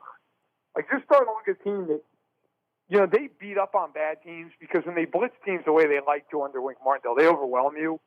But when they play good teams, that blitz stuff can backfire. Obviously, we've seen that against the Chiefs a few times. So, yeah, I think they're good. I think they're a playoff team. But I don't think they're going to go 13-4 or 14-3 or anything like that. It also ends up meaning some good math for the Chiefs, obviously, with the one bye week in the AFC. We'll circle back to that in a second. I don't need anything extra from the NFC East other than to just note that it's terrible again. I was very surprised. I don't know if I even should be surprised. I was jarred to see what you had going on in the NFC West. You've got 4 teams over 500, and you had, I guess I will say a surprise for me at the very top, the new look Los Angeles Rams with Matt Stafford. So you're buying into the Stafford and company experiment there? It's the biggest shot I took with the schedule, or with my predictions of the schedule, because I could see that going as well as I predicted it. I could also see him getting hurt and then winning 6 games. Yeah. But my basis for it is, look, McVay is a really, really smart offensive coach. Stafford is a much better quarterback than Goff. If that offensive line holds up, which is my main concern with them, they're going to score points. He's going to create ways. They've got a good running game. They've got Woods. They've got Kupp. Like, they're going to figure out a way to score. And defensively, they lost a few pieces. They lost the coordinator. I still think they're going to be a top 10 defense. So I like them. I just wonder, the Niners, I love the roster, but with the quarterback, like, I can't get past that for them to win the division. I don't know who the quarterback is. Garoppolo's always hurt. The Cardinals I like, but Kingsbury scares the heck out of me. I think they're good, not great. And then Seattle really was the team that I went back and forth on. Are they better than the Rams? Are they not? I think that's back and forth. I just think the Rams benefit from the fact Seattle's going to play a first-place schedule, and they don't. Yeah. So, I think that's by far the best division of football. Yeah, I think that, definitely the way that you picked it out, it has to be, because to have a fourth, again, this is different this year, but to have a 4th-place team with 9 wins looks insane. Even in a normal year, having a 4th-place team going 8-8 would be crazy. Was there anybody else from the non-AFC West section of all the predictions and everything that maybe you surprised yourself a little bit by the time you got to the end of their schedule, either positively or negatively? A few teams. I think off the top of my head, I was surprised that the Dolphins going 10-7 in the AFC East. I'm not a big believer in Tua, but I'm a big believer in that roster and in Flores, and I am a complete non-believer in New England, who I know I have going 9-8, but that's basically because Belichick's there, right? And they will just figure out how to win 8 or 9 games.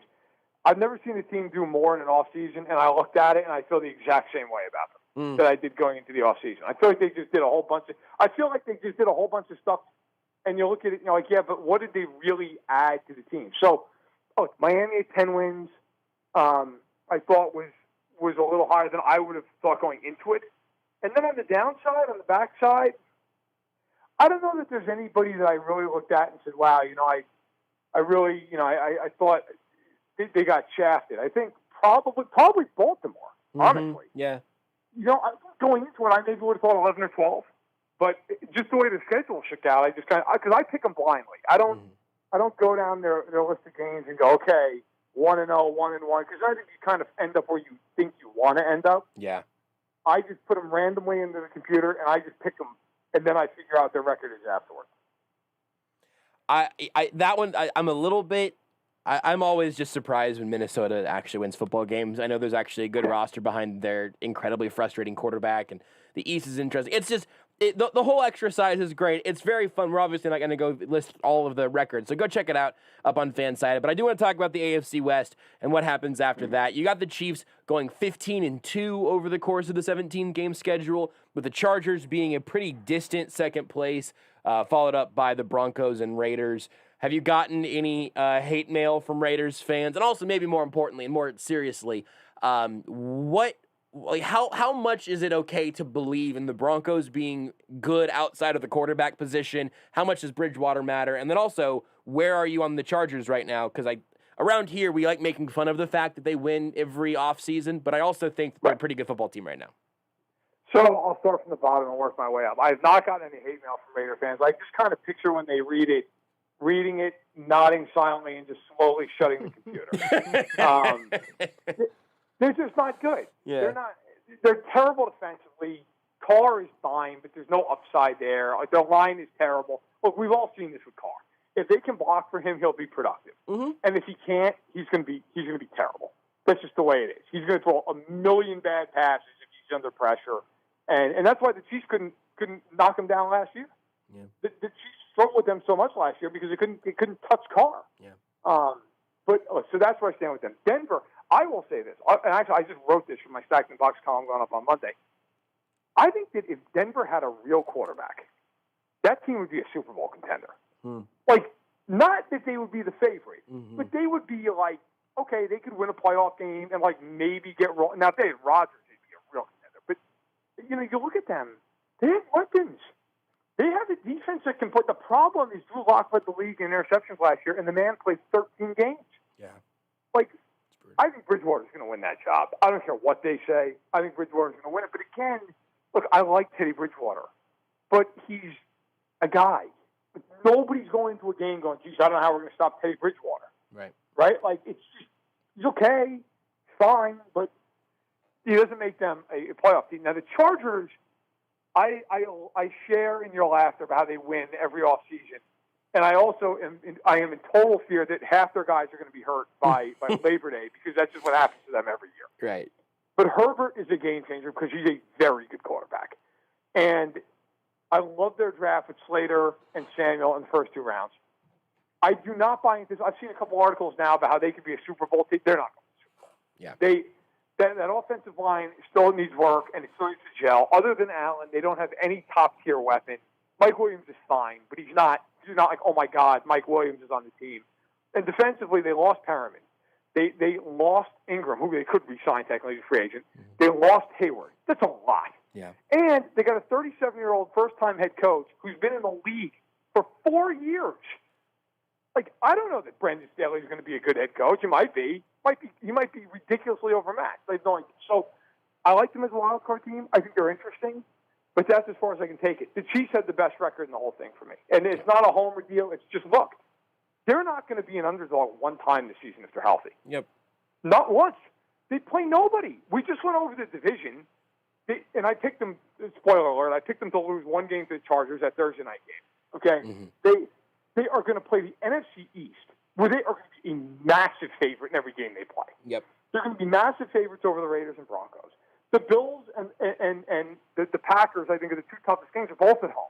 Mm-hmm. They play the Ravens, who, listen, I respect both of them. The Chiefs beat them every time. Yep. And not only beat the brakes off them every time they see them. So you kind of just look at it. Like, I've heard so many people say, well, geez, they have a really tough schedule early in the year. Yeah, all right, you get Cleveland, but they're at home. Mm-hmm. Like, they're at home for Buffalo. They're at home for the Chargers. They're at Philly, who they're going to beat by 30 points. Like, I look at it and say, yeah. Like, if you as a Chiefs fan look at that, yeah, it's a tough game. It may be, but I got to tell you, if you're Cleveland, you're thinking it's a hell of a lot tougher. Yeah. You're like, you got to be kidding me. We got to go there again, like for week 1. So I think it sets up well for the Chiefs. They have no 3-game road trips. They only have 2 game road trips, and one of them is Cincinnati and Denver at the end of the year. So I think for the Chiefs, you're going to be looking at that schedule and thinking do some pretty serious damage. Yeah. You have them in the obviously getting the first round bye there, which is huge. Over the Colts, I wanted to mention that because I didn't bring them up yet, and the fact that you're kind of buying into the Carson Wentz Colts, I think is pretty interesting. Let me push back on that a little bit.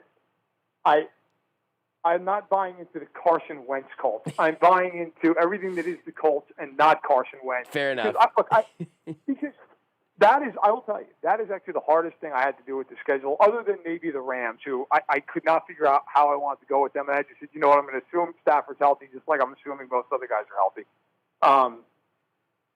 The AFC South is a disaster. Mm-hmm. Jacksonville, I will go on record with this right now. And if I'm wrong, people can flame me till the end of time. Urban Meyer is going to be a disaster with that team. I agree. A just complete, like, there's going to be documentaries about what a disaster that thing's going to be. Yes. By the time it's all done. Yep. Houston somehow is a bigger disaster than Jacksonville. Yes. Yep. Right? So you have 4 games against those teams. That's a good point. If you're Indianapolis, if you're even remotely capable, you're 4-0. Yeah. And then you've got Tennessee, who kind of just there, like not a bad team, but like okay. So it was basically picked between these two teams.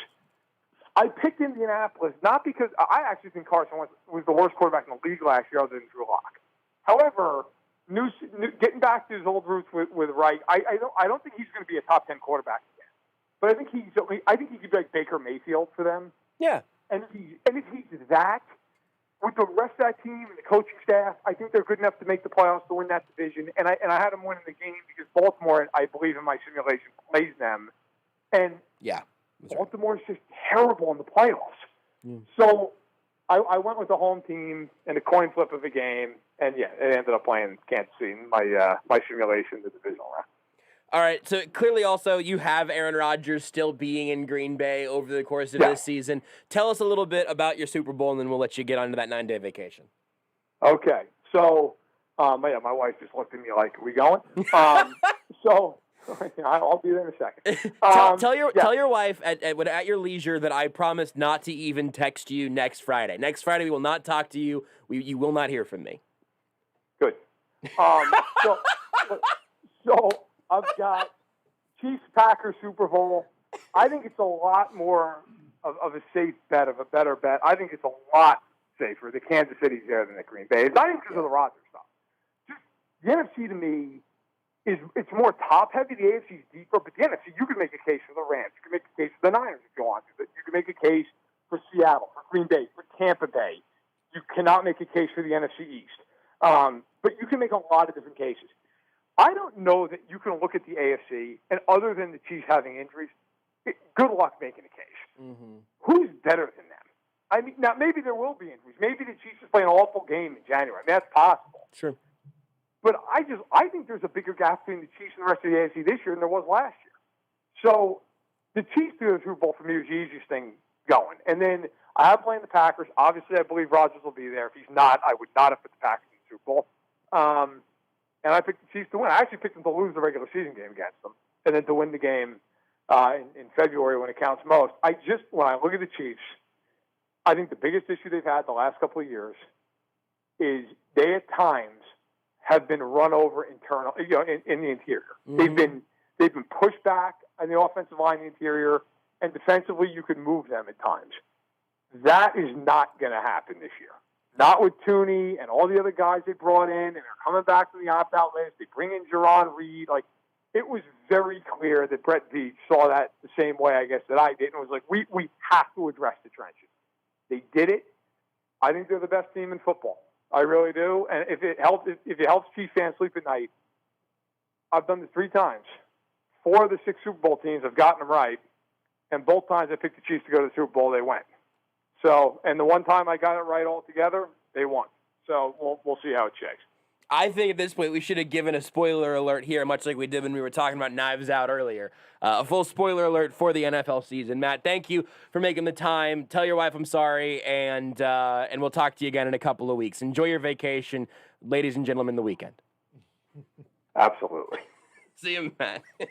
Take care. Follow him on Twitter at Matt Verderame. Go check out his simulation. That's the fastest he's ever hung up, by the way. Yep. I had hit the button to put him on hold, and he was out of here because he probably told his wife it was going to be like 25 or 30 minutes, and it was like 35 minutes, which he probably knew was going to be the case because it's talking to us. And I talk a lot. He talks a lot. I got a lot of questions. I like Verderame. He keeps coming on the show. Ends up being, half an hour and change, and this is where we end up. We'll take a break. Whenever we come back, I want to talk about one of my biggest takeaways from Verderame's predictions that we didn't fully get into just there, but certainly supports his last statement, which is the Chiefs are the best team in football, and I think it might be by a pretty healthy margin. Did you know you can listen to Almost Entirely Sports anywhere, anytime? Well, you can. Just search for Almost Entirely Sports wherever you get your podcasts.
This is Almost Entirely Sports with Joshua Brisco.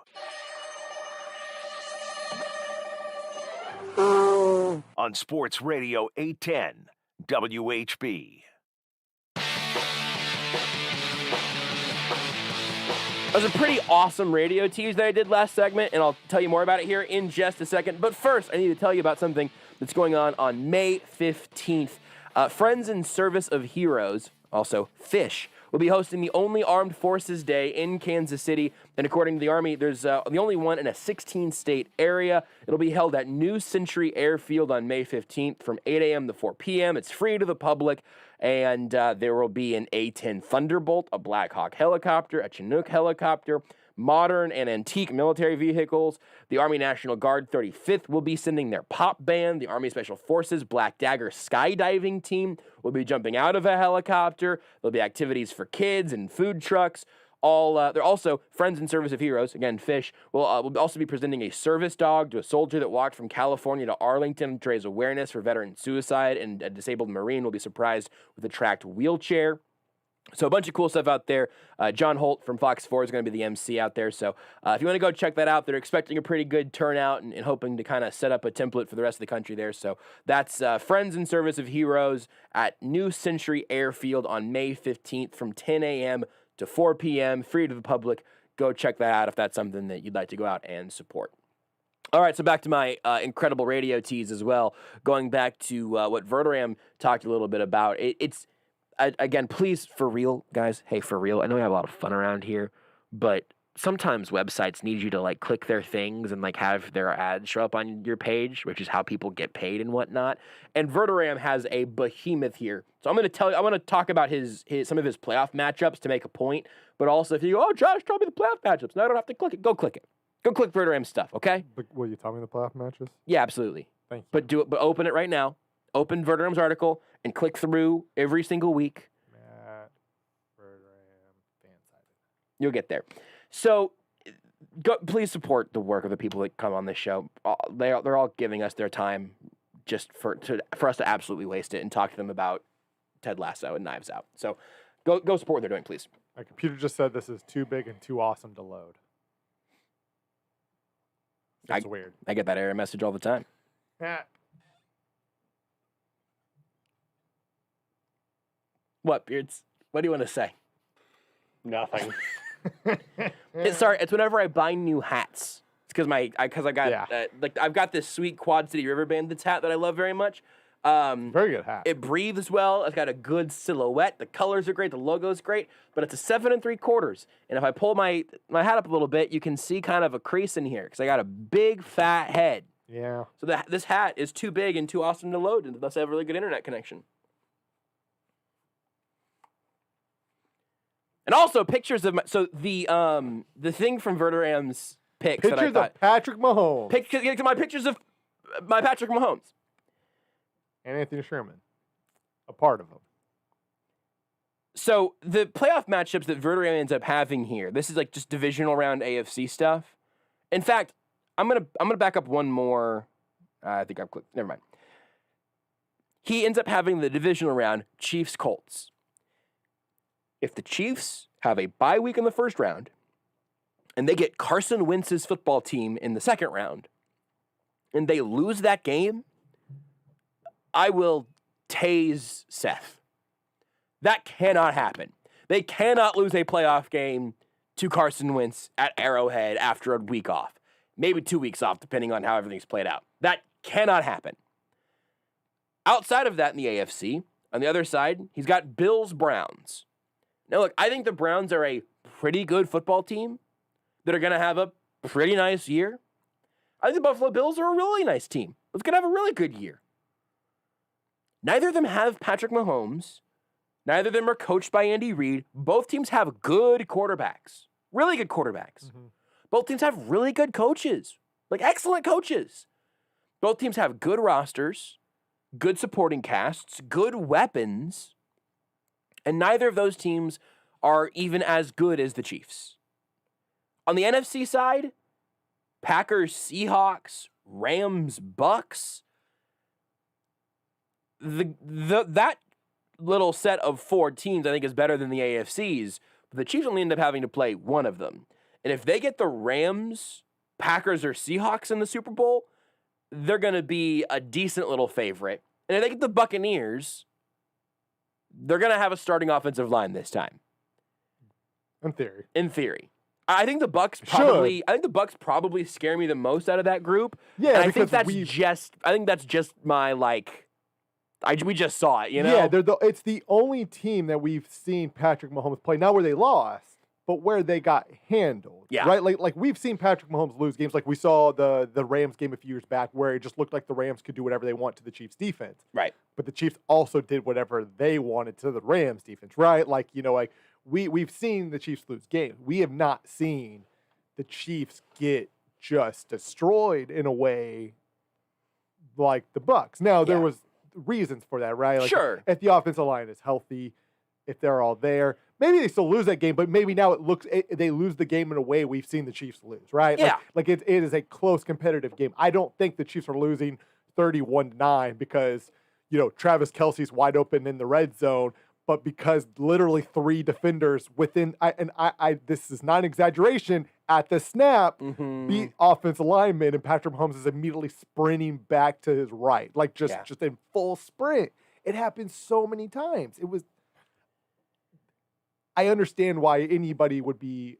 I don't think you should necessarily be. I think if they play each other, it will be a close game because Tampa Bay's got a good football team. But I understand why anybody would be afraid of Tampa Bay. On the AFC side again, though, I cannot see a world where they lose a playoff game to the Colts or at this point the Browns. The Browns will have a chance really soon in the grand scheme of things to try to prove me a little bit wrong. I just can't see it. I could see the Bills giving them a game. We just went through this, though. I don't see the Chiefs losing to the Bills in the AFC Championship game with a roster that should be better. Again, lots going to happen over the course of a season. For sure. But I would think they would probably have better luck than they did last year. The counter-argument to that, by the way, would be that Mahomes was hurt for that game, so that's worth keeping in mind. Yeah. But let's say that there is a worse injury to Mahomes or that something happens to Hill or Kelsey or maybe Tyrann Mathieu, or as the cornerbacks currently stand, any 2 of those corners. There are definitely ways where things could get ugly, but it seems unlikely that it would look as bad even as it did towards the end last year, especially after Eric Fisher went out. And I just think the Chiefs are better than all of those teams, like by a pretty decent little margin. Can I throw a little, it's not the perfect comparison, but no. 2 things. No, so you asked, I said no. Oh, okay. All right, go ahead.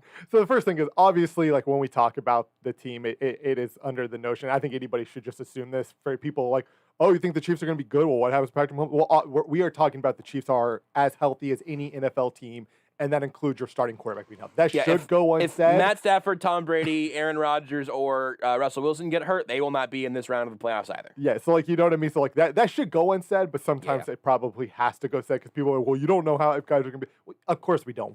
We assume they will be healthy until they're hurt. Average amount of healthy. The Chiefs will have some injuries. That's the NFL. You assume your quarterback's going to be healthy. You assume your best players are going to be healthy. Right. You don't assume that your entire offensive line is going to be hurt. Right. I think, though, I think this is essentially a Kansas City Buffalo thing. And it's not a perfect comparison because Buffalo is built differently than this team I'm about to compare them to. I think the talent gap between Kansas City and Buffalo isn't necessarily that big, just like I don't think the Patriots and the Colts was necessarily that big. But I also think the Chiefs are going to kind of always take care of Buffalo, just like Tom Brady kind of always handled Peyton Manning. And again, I don't want to compare Josh Allen to Peyton Manning because Peyton Manning is one of the top 3 quarterbacks in NFL history. You don't want to compare Tom Brady to Patrick Mahomes because Patrick Mahomes is a top 3 quarterback in NFL history. Exactly. Right. But I can see that being kind of how the next decade goes. Where Buffalo, I think, is an insanely talented team. I don't think in terms of pure talent, the gap is that big.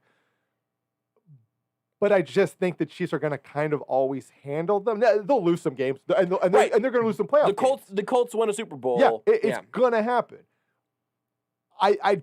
Patrick Mahomes is better than Josh Allen. Andy Reid is better than Sean McDermott. It's not necessarily the biggest gap in the world, but it's enough.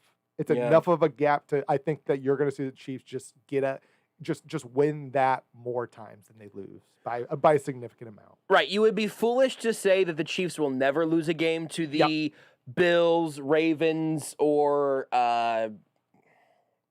just the Bills and Ravens. Maybe the Chargers in the next year or two. We'll see how they're trending in an intriguing direction. It would be foolish to say that the Chargers. It would be foolish to say that the Chiefs are going to be in the Super Bowl for 3 consecutive years. They will host the AFC Championship game for the next 3 years as well. That would be silly to predict. For sure. But it would also be kind of silly to predict in any individual year that they're going to lose it then. It's like the last 20 years, essentially. With the Patriots. With the Patriots. Yeah, they were who I picked every year. You knew they were going to not, you obviously, they lost this, or they did not win Super Bowls more than they won Super Bowls, right? 13 years they didn't, 7 years they did.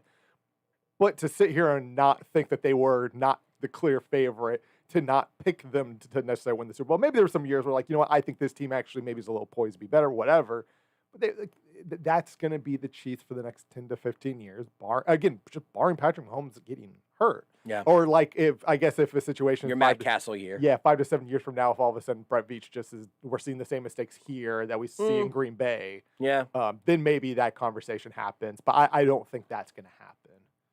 God, I don't want to think about that. Yeah. I think there's enough evidence to suggest that there will always be an effort to make sure that doesn't happen. Now it comes down to execution. Right, but also, Peyton Manning never got pissed with the Colts. It just sometimes didn't all get stitched together quite right. I hate that thought so much. I want to take a break. Take the show with you wherever you go. Listen live on the Sports Radio 810 mobile app and 810WHB.com.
This is Almost Entirely Sports with Joshua Brisco. Here, it's hashtag give Josh the meats. Oh, boy. On Sports Radio 810 WHB.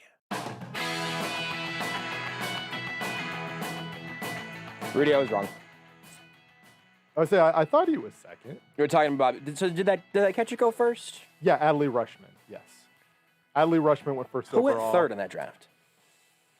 Was that the 2018? 19, I think it said. 19. All right, I got the wiki up here. Draft. Rushman with Andrew Vaughn with That's what 3. I thought. Andrew Vaughn's a White Sox. That's right. So it's not Madrigal. Madrigal was the 4th overall, but he was 4th overall the year in That's right. 2018.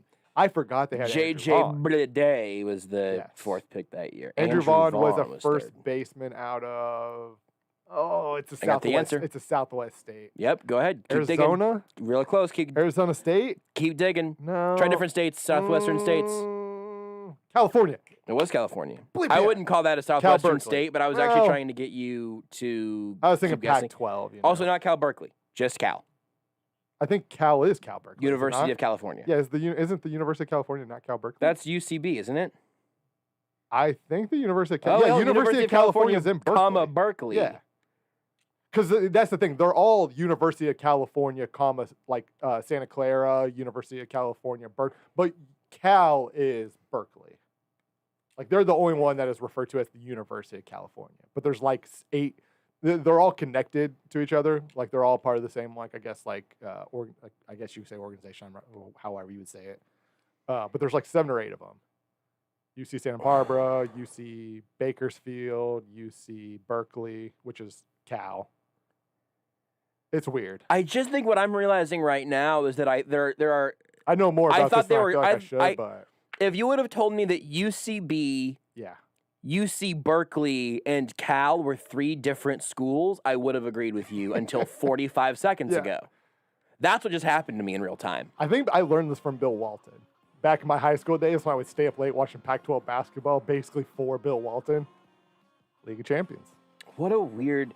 I was going to read you a lead here because Rudy had brought up Patrick Mahomes' no-hitter from college. And High school. Thank you. The lead from TylerPaper.com is so good. As Patrick Mahomes strode to the mound to begin his warm-up tosses for the 7th inning, Cake's "He's Going the Distance" blared on the loudspeaker from the press box at Wildcat Field. That is exactly what Mahomes did, overcoming 2 walks to get out of the inning with 2 strikeouts to complete a no-hitter and a 2-1 win for White House over Mount Pleasant on Tuesday afternoon.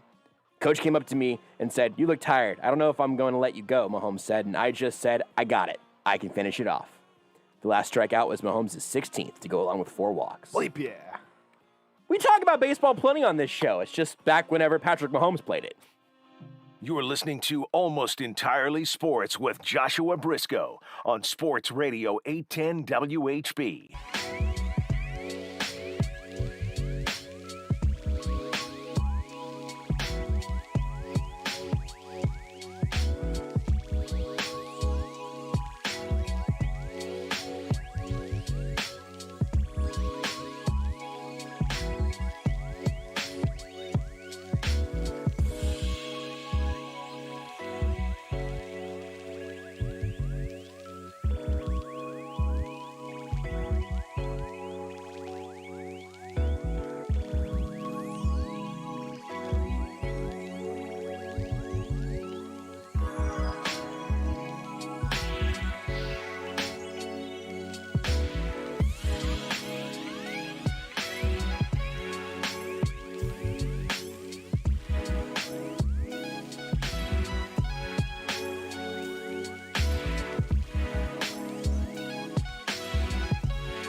Philadelphia 76ers will lock down that top seed in the Eastern Conference. They've opened up a 22-point edge on the Magic playing the second quarter. That's the East. Over in the West, Jazz looking to do the same. 2 wins for them gets it done tonight in OKC. They're up 17 playing the second quarter. Brooklyn's Big Three set to play together for the first time in 3 months. Kevin Durant, Kyrie Irving, James Harden expected in the lineup Saturday when the Nets host the Bulls. They've started just 6 games together since Harden's acquisition as the Lakers try to win their way out of the play-in tournament. LeBron questionable, Anthony Davis probable for their game at Indiana tomorrow. Dennis Schroeder will be available, clearing health and safety protocols. Injuries league-wide to key players. Jay Williams on that subject. I'm just trying to tell you, when you play the amount of time that some dudes are playing, when you play 82 games, if you're in year 9 of playing 82 games, you still have summer, you still have USA basketball things that guys are playing all throughout the year. It takes a toll on your body. No question about it. WNBA getting underway tonight, and this is a good one. New York, Indiana. Liberty lead this one 90-87 late. Connecticut up on Atlanta, 10-point lead, 50-40 in the third. Baseball, the Mets in search of their 8th straight, up at the Rays, 2-0 in the 7th. O's have the Yanks doubled up 4-2 in the 6th, despite 2 home runs from Aaron Judge. Noja and Carlos stand now with quad tightness. The Red Sox lead the Angels in the 6th, 2-1. Shohei Ohtani has gone deep for the 11th time, and he had his start Tuesday pushed back because of fatigue. We're back on Monday. As Market Madness continues, we'll tell you if one of the biggest stars in our next city is actually on his way out. Keyshawn, J. Will, and Zubin, Monday morning on ESPN Radio. This is Almost Entirely Sports with Joshua Brisco. I got 2 nuggets. I'm happy. Rudy got 2 nuggets, everybody. I got my 2 nuggets on Sports Radio 810 WHB. Holy shot, we have a lot of packs. He said shot. Like Top Shot. Top Shot.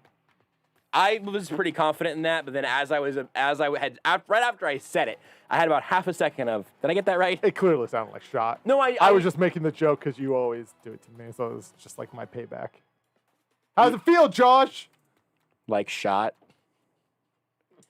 We have, between myself and Rudy. Oh, Beards, we have music for this? We have music for this, right? Yeah, I've got it ready. Okay. Between me and Rudy. Why is it not between like me, you, and Beards? Because I'm poor. Seems like a real NBA fan would be in on this. Do you want to say it again, Beards, so we can hear you clearly when he's not talking? It's because I'm poor. It's $9, Beards. You did have, the peanut for lunch today. You could have just eaten some crumbs out of the trash can here and then got a Top Shot pack. Made a sandwich at home and bought a Top Shot pack. That's dinner. Beards, you could have eaten 2 sandwiches today. Beards, and if you simply would have starved yourself today, you also could have gotten some non-fungible tokens. You know how many times I have starved myself, Beers, for things that I want in life? It's commitment. I wanted food. I went days without If you put a pack of Top Shot and a pack of peanut wings in front of Beards, do you think he would even hesitate? No. I mean, that's what it is. He's not a real NBA fan. I get it. That's just what it is. Just wait till the NHL Top Shots get going. Then he's going to be broke. It is time to open these Top Shot packs. I'm up first because I've got 4 base packs. Rudy has 4 base packs and 2 cool packs. Yeah. 4 bases, hustle and show, which is just a common. But then I also got the throwdowns, which is a rare. That's 10 packs total. And we're going to open a lot of them right now. Yeah, we are. Right now.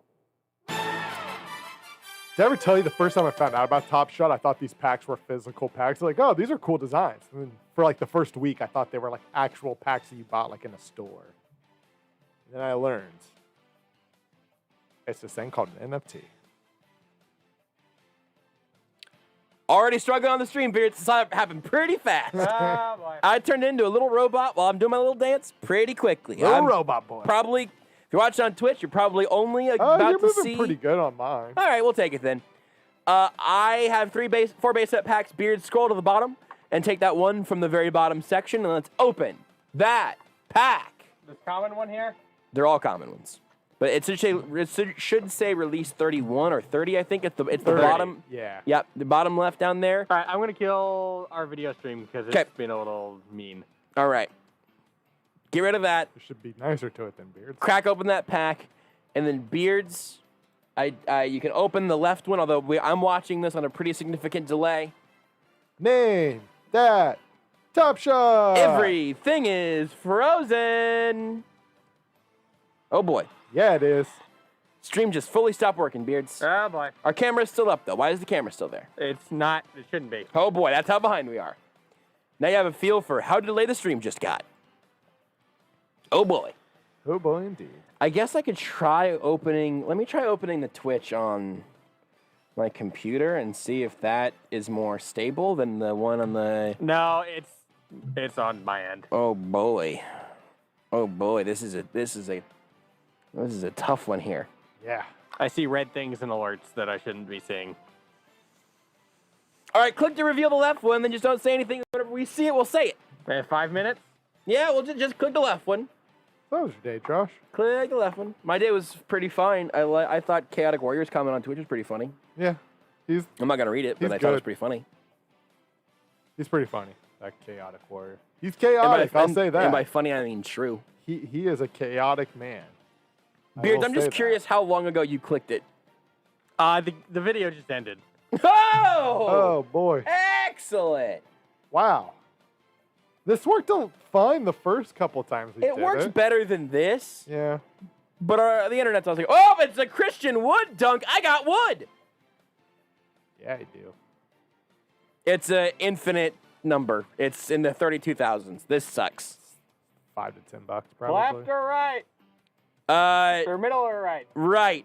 I have not seen the Christian Wood dunk actually happen. I've just seen it pop up, and I see the serial number is in the 32,000s. I think it was skip the dunk because the dunk happens before. The highlight itself happens before you get that little card at the end. So we probably missed all that while it was like freezing and stuff. Whoa. Is that for the card, Beards, or for the fact that it's not opening? It's just slow. All right. Category points out Christian Wood. Should have said his full name. Would have been funnier. Was it a dunk? I just saw him sort of frozen in space. It was a dunk. Holy smokes. Our entire 8 o'clock hour is in jeopardy right now. Yeah, it is. Because this shot sucks. Wow. Video finished. Have you not gotten to what the next card is? No, it's just got a light in the middle. I have an idea for how to just change how we're doing this, and we'll figure it out momentarily, but we got to get through this pack. I'm going to click the middle one. Well, no, tell me what the right one was. What is the right one? Just tell me. It was the Xavier Tillman dunk. It's in like the 18,000s. Oh, boy. Xavier Tillman. There we go. Michigan State, I think. Well, he's in the NBA now. Well, yeah, but he was in Michigan State. I see it there now. Oh, it's got some badges, Rudy. What do those mean? Oh, that means this is, so one of those means it is a play from his rookie season, and also that it was minted a minted play from his rookie season. So that might actually, even though here's the thing, I'm not saying it's like hundreds of dollars or anything, but like that one will be worth more than a general 18,000, serial number one because it's got some little badges. Go ahead and hit the second one, Beards, and whenever we get there, we'll get there. Oh, I already did. It's just finished. Oh my God! Oh, it's a Ruri Hachimura against the Rui. Suns, a layup. Nice. Wow! Got some Rui action. Rui Hachimura. Your notable poll. Do you want me to tell you what your notable poll was? No, none of them were. Yeah, it's the Tillman one, I would think. Yeah, the Tillman. Yeah. None of them were really notable. Those all stunk. Yeah, Tillman's not bad. All right, here's my offering here. Here's what I'm thinking. Video aspect of this simply not going to happen. Yeah. We may as well do play-by-play. Just, Beards, do me 2 favors. Yeah. One. I already put the video back on you guys. Well, I won't see it for 7 or 8 minutes, but I believe you. 2, log me out of Top Shot on your browser. Just close that sucker. Yeah. I wonder, and I don't know if this would do anything, but if maybe Beers was just on the marketplace where you're not going through the motion of loading up the moments necessarily, and then that way people can see. No. I'm not willing to do that. Here's what I'm willing to do, though. Beards, don't say just no. Yeah, you don't know. You don't know, Beards. Hey, you don't know. You Here's what I don't. You have no clue. The Here's- marketplace is not loading anything like the way opening packs does. Here's what I'm going to do. It's just a standard page. Close that out. We're on our video again. I'm going to open my packs here in my browser. I will tell you what I see. I will do a radio program while I open my packs. I will detail them in the best way I know how. Hey, Josh, do me a favor. Turn your laptop. Oh my God, are you kidding me? To where it's more in line with the console in front of you. Yeah, okay, hold on. When did I never plugged in my computer today. The battery's doing great. Damn it. Let me, hold on. Go battery, go battery. I'm like go.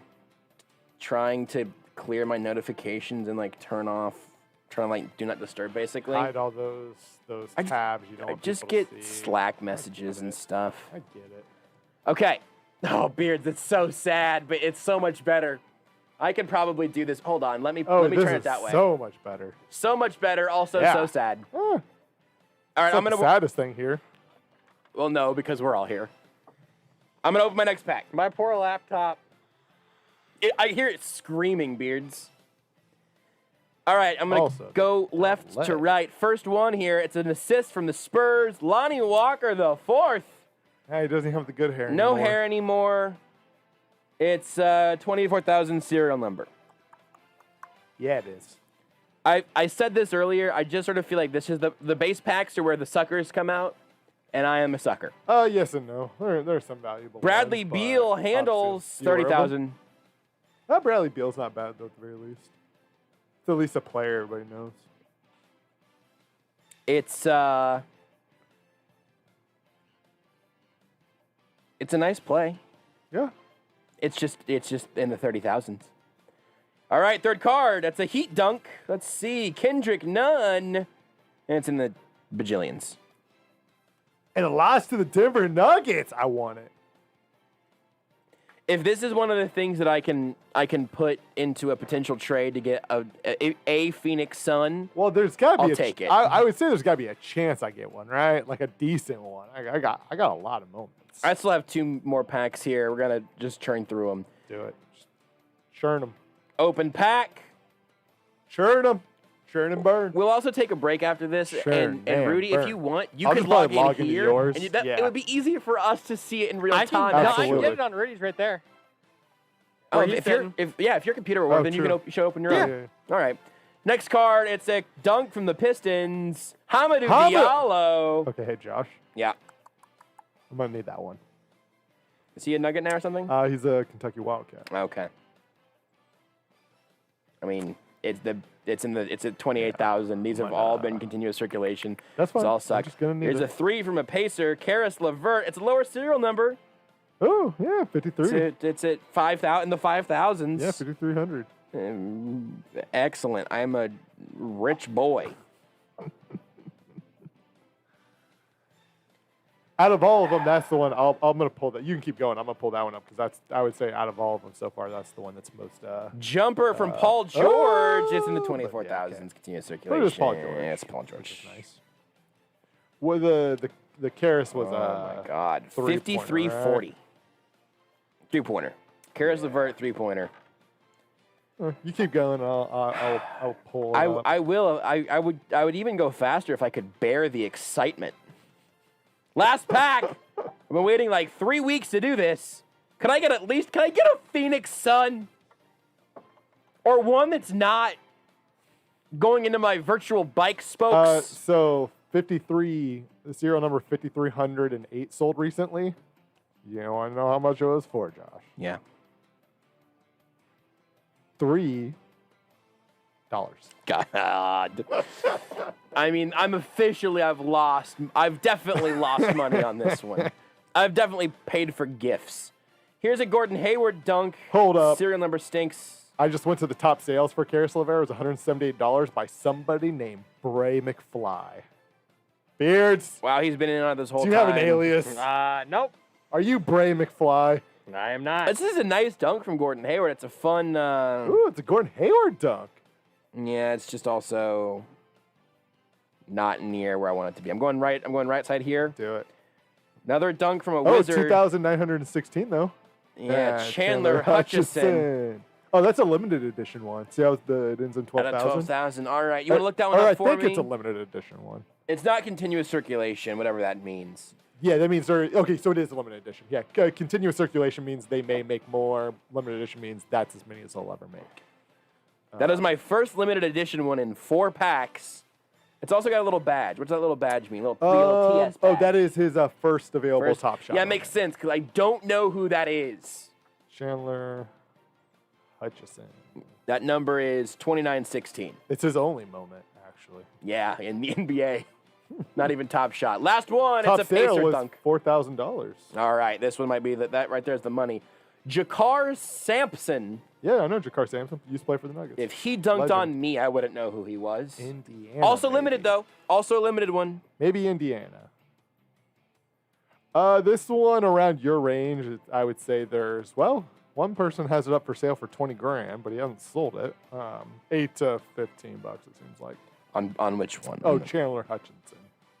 What about on Jakar Sampson? Limited edition. First moment.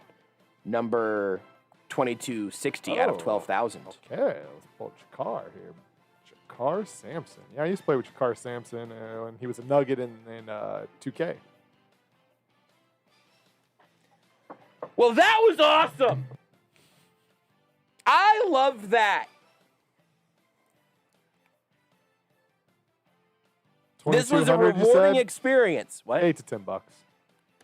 The other ones are literally, they're going into my virtual bike spokes. Am I going to have to cancel my other penthouse that I was buying? I mean, I keep telling you to stop buying penthouses. Rudy's going to, I wish you would tell me to stop buying Top Shot. Well, they're fun. I mean, you're money bags over there. I'm not in it for the money. I'm in it for the moments. Do you want to start opening some of yours now? We made pretty good progress because all of mine were hot dookie fire. Beards can try to get the camera shot on yours. That's it, baby. Blew through them. 12 cards. Boy. 2 of them didn't. Are we doing another one now? Serve as kindling. Yeah, go ahead and try to focus in on Rudy's screen if he's good to go. Yeah, hang on. Yeah. Which then gives us more time to talk about something that's not me losing money $9 Yeah, I think I'm going to start, since we're doing good on time, I'm going to start off with just a base set, release 30. Let's get the old one out of the way. Beards is going to need a second. That's fine. I'm just getting it just getting it to the page. Let's do that. Let's just start churn through some base sets. Do I need to write yours down? You have them on your screen now. I don't know about. Yeah, I mean, if you want to, you're welcome Rudy, to. You're good. Okay, I'm on cool. your laptop. Beautiful. Okay, let's see. Actually, if you wanted to angle that a little bit better. And if you wanted to move your cup with your straw in the corner, it's just no, wrong way. What am I gonna do if I get thirsty? Okay. Let's see. You know what? Let's start middle. Let's see what we get. This is a base pack. Common 2666. Ooh, 666.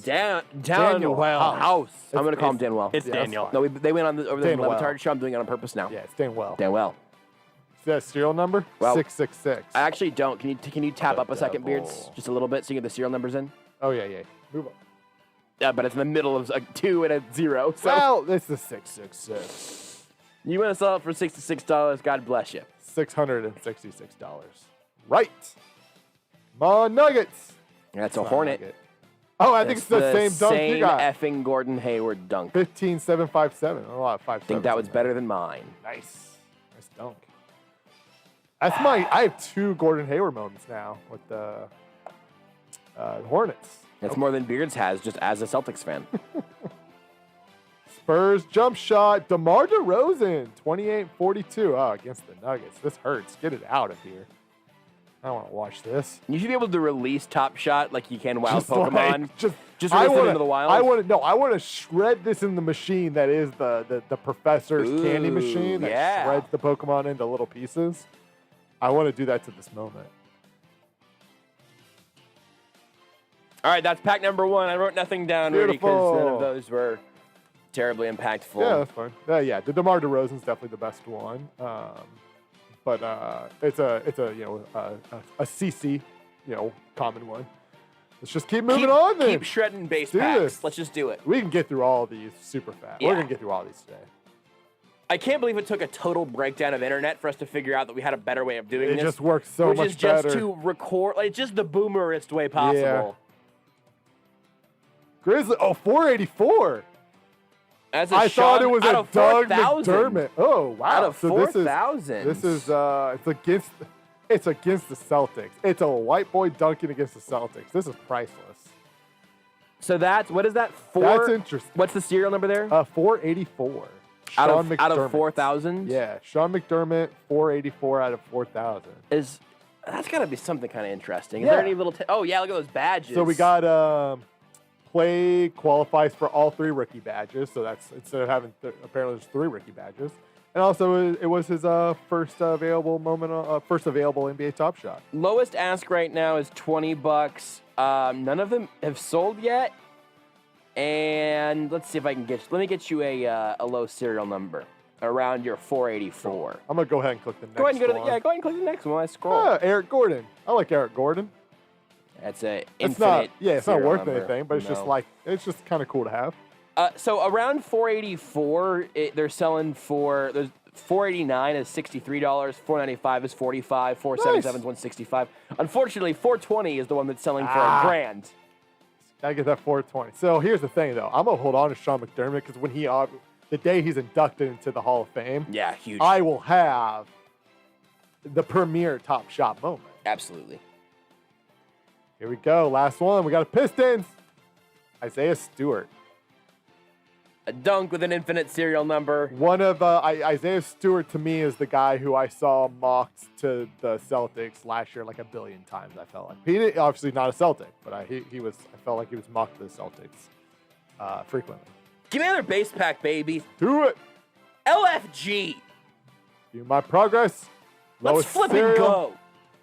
I've got 24 465 base set 2s. I'm getting close to that 465, baby.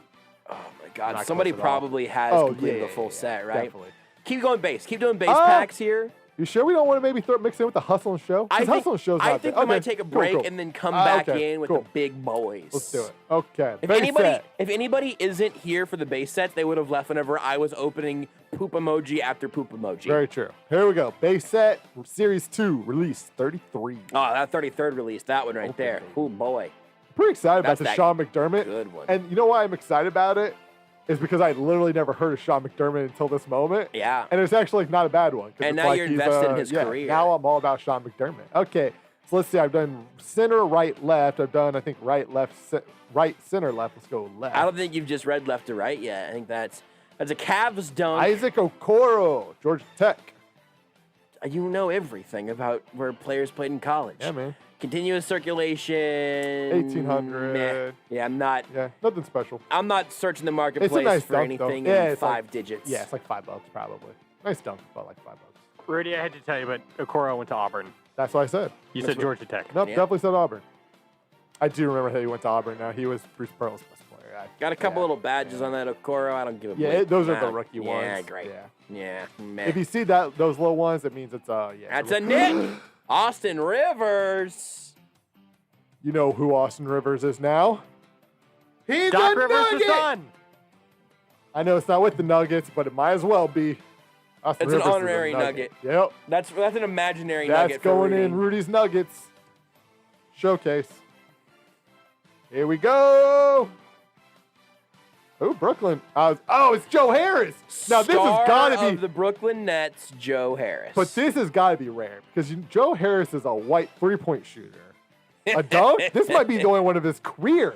I don't know. God, it is a breakaway. Like, I would not have. I bet he did not go up thinking this is going to be a Top Shot moment. No. Fun fact about, you know who Jason Capono is? Yes. I knew Beards was. Vaguely, I know his So name. Jason Capono was he was part of Charlotte's, he was with the expansion team when they first came back. Dude can shoot threes like crazy. 6'8". Never dunked a basketball in an NBA game. Joe Harris has 0 12, dunks. by the way. Well, I got one of them. 1 of 12, great serial number. Here we go. Isaac Okoro, Hornet legend. That's Golden State. Is this your last Tech's mascot? Yes, this is my last base set. base Release set here? 34. Let's go. I like the animations. Whew, that actually kind of blinded me a little bit. Oh boy.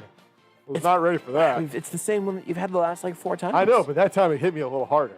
Okay, let's go center again. Let's do this. Let's go center again. Ooh, 6,200. Spurs jumper. Again, I got the same one. You've gotten duplicate. You got duplicates in the same pack one time last time. Luka one. DeMar DeRozan just keeps over hurting the me. Nuggets. Look at DeMar DeRozan just dropping a dagger right in Rudy's Nuggets.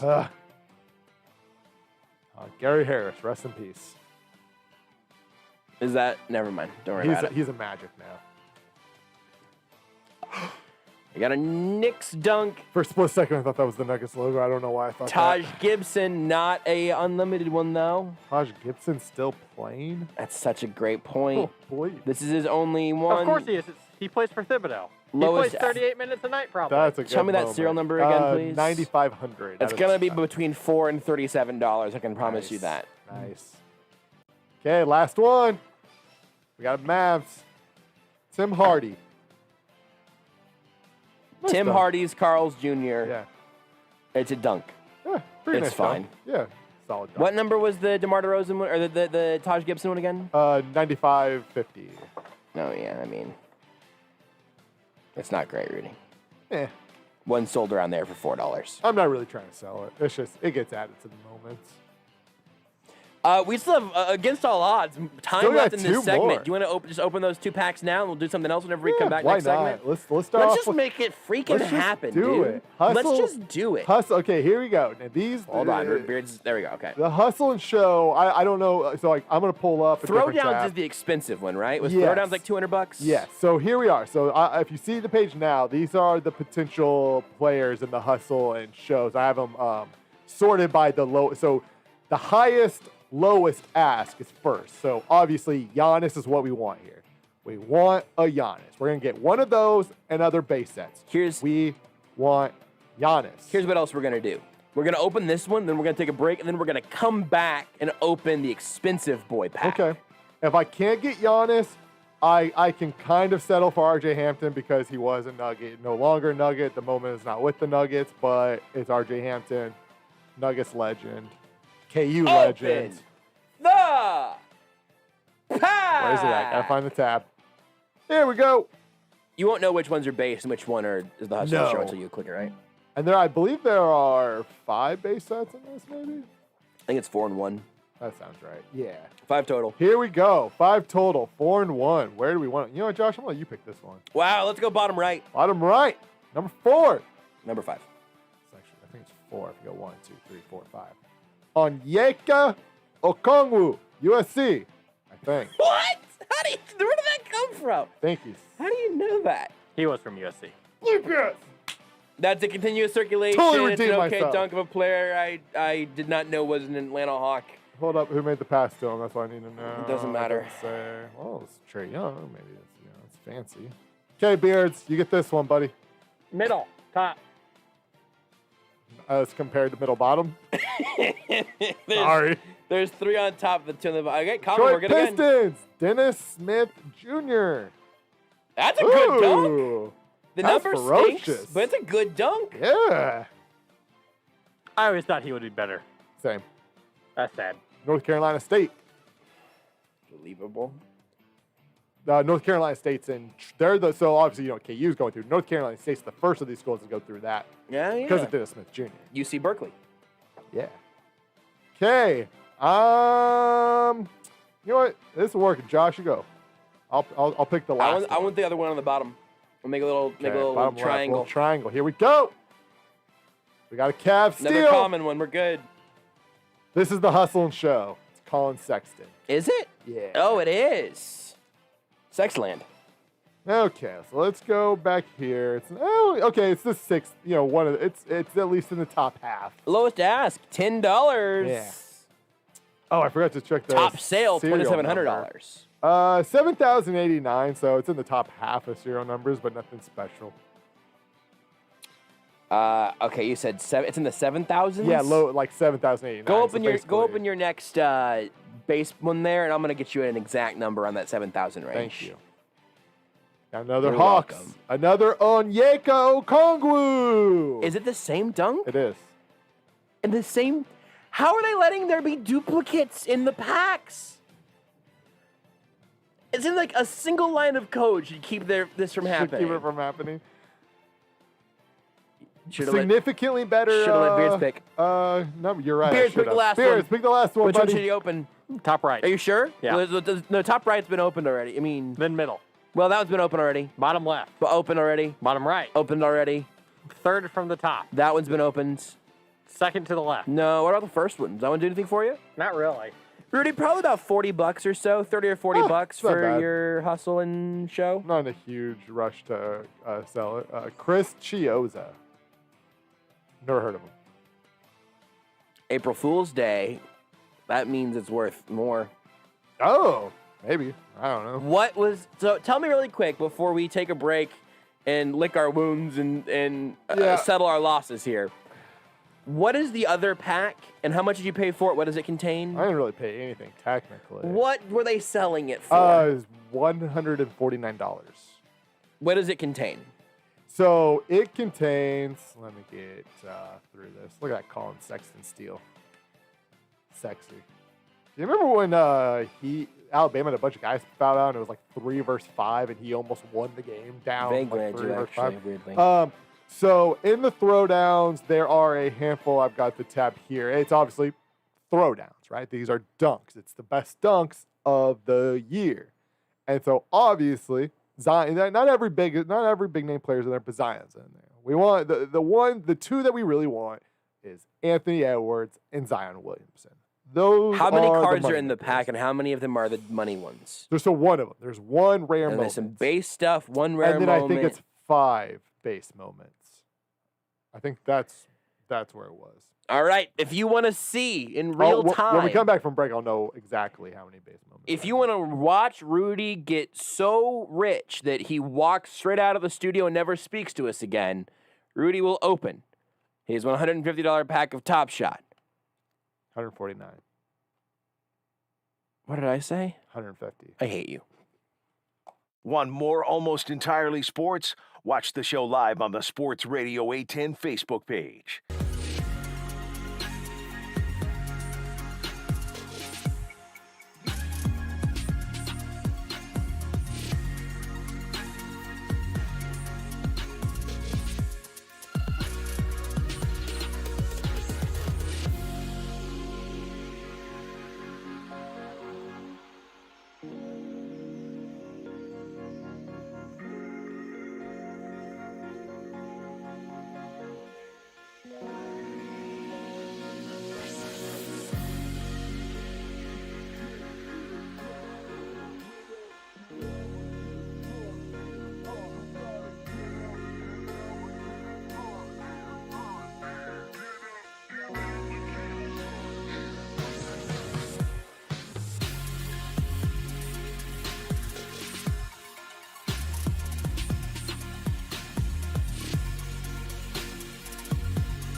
This is Almost Entirely Sports with Joshua Brisco. Almost Entirely Sports is a technical difficulty. That's fair. On Sports Radio 810 WHB.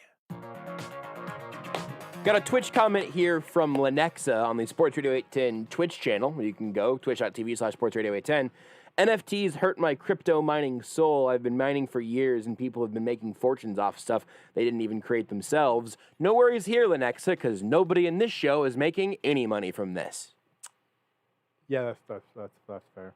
I haven't really lost money at the very least. Rudy's breaking down, even. I'm down maybe $20 at the moment, so I've broken even. Which is really what I'm in this for. I'm just like, I'm not here. Here's the thing: a lot of people go into stuff trying to make money. I'm just trying to have fun. That's not true. If I can have You're here to make fun, money. if I can have fun with this for like a year, have fun or and money? come out, I mean, You know what you can buy with money? Fun stuff. You know what you can buy with fun? Nothing. I would love money, but here's the thing: I'm not smart enough to get the money, Josh. I'm just trying to have fun, okay? I'm not trying to I don't want to get disappointed when I then get bad stuff that doesn't bring me money. I just want to enjoy the ride. And if I make some money along the way, great. But I'm here for a good time. And also a long time, I guess. I will stop caring about NBA Top Shot, though, the second I can start buying left-handed passes from Patrick Mahomes. So you guys know we talked about cicadas a little bit. Like there's going to be a lot of cicadas this spring and summer. I think I saw they got delayed a little bit, but that they're coming. They got delayed.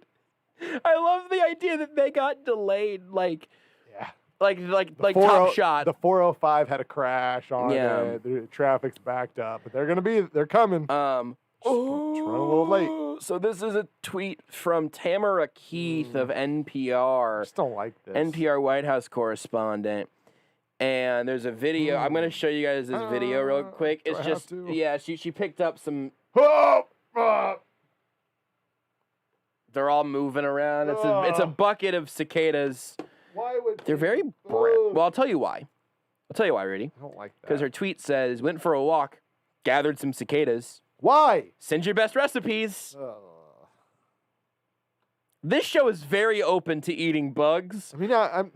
And then Mia Farrow, kind of a weird The show is person. very open to making other people eat bugs. I eat bugs. I've eaten bugs. I mean, not like casually, but like I've eaten them for the bit. Then you make me eat bugs. Correct. Mia Farrow, obviously, checks in. Best recipes for cooking crispy cicadas. Saute until golden brown. Place on parchment paper and dry roast for 10 minutes at 420.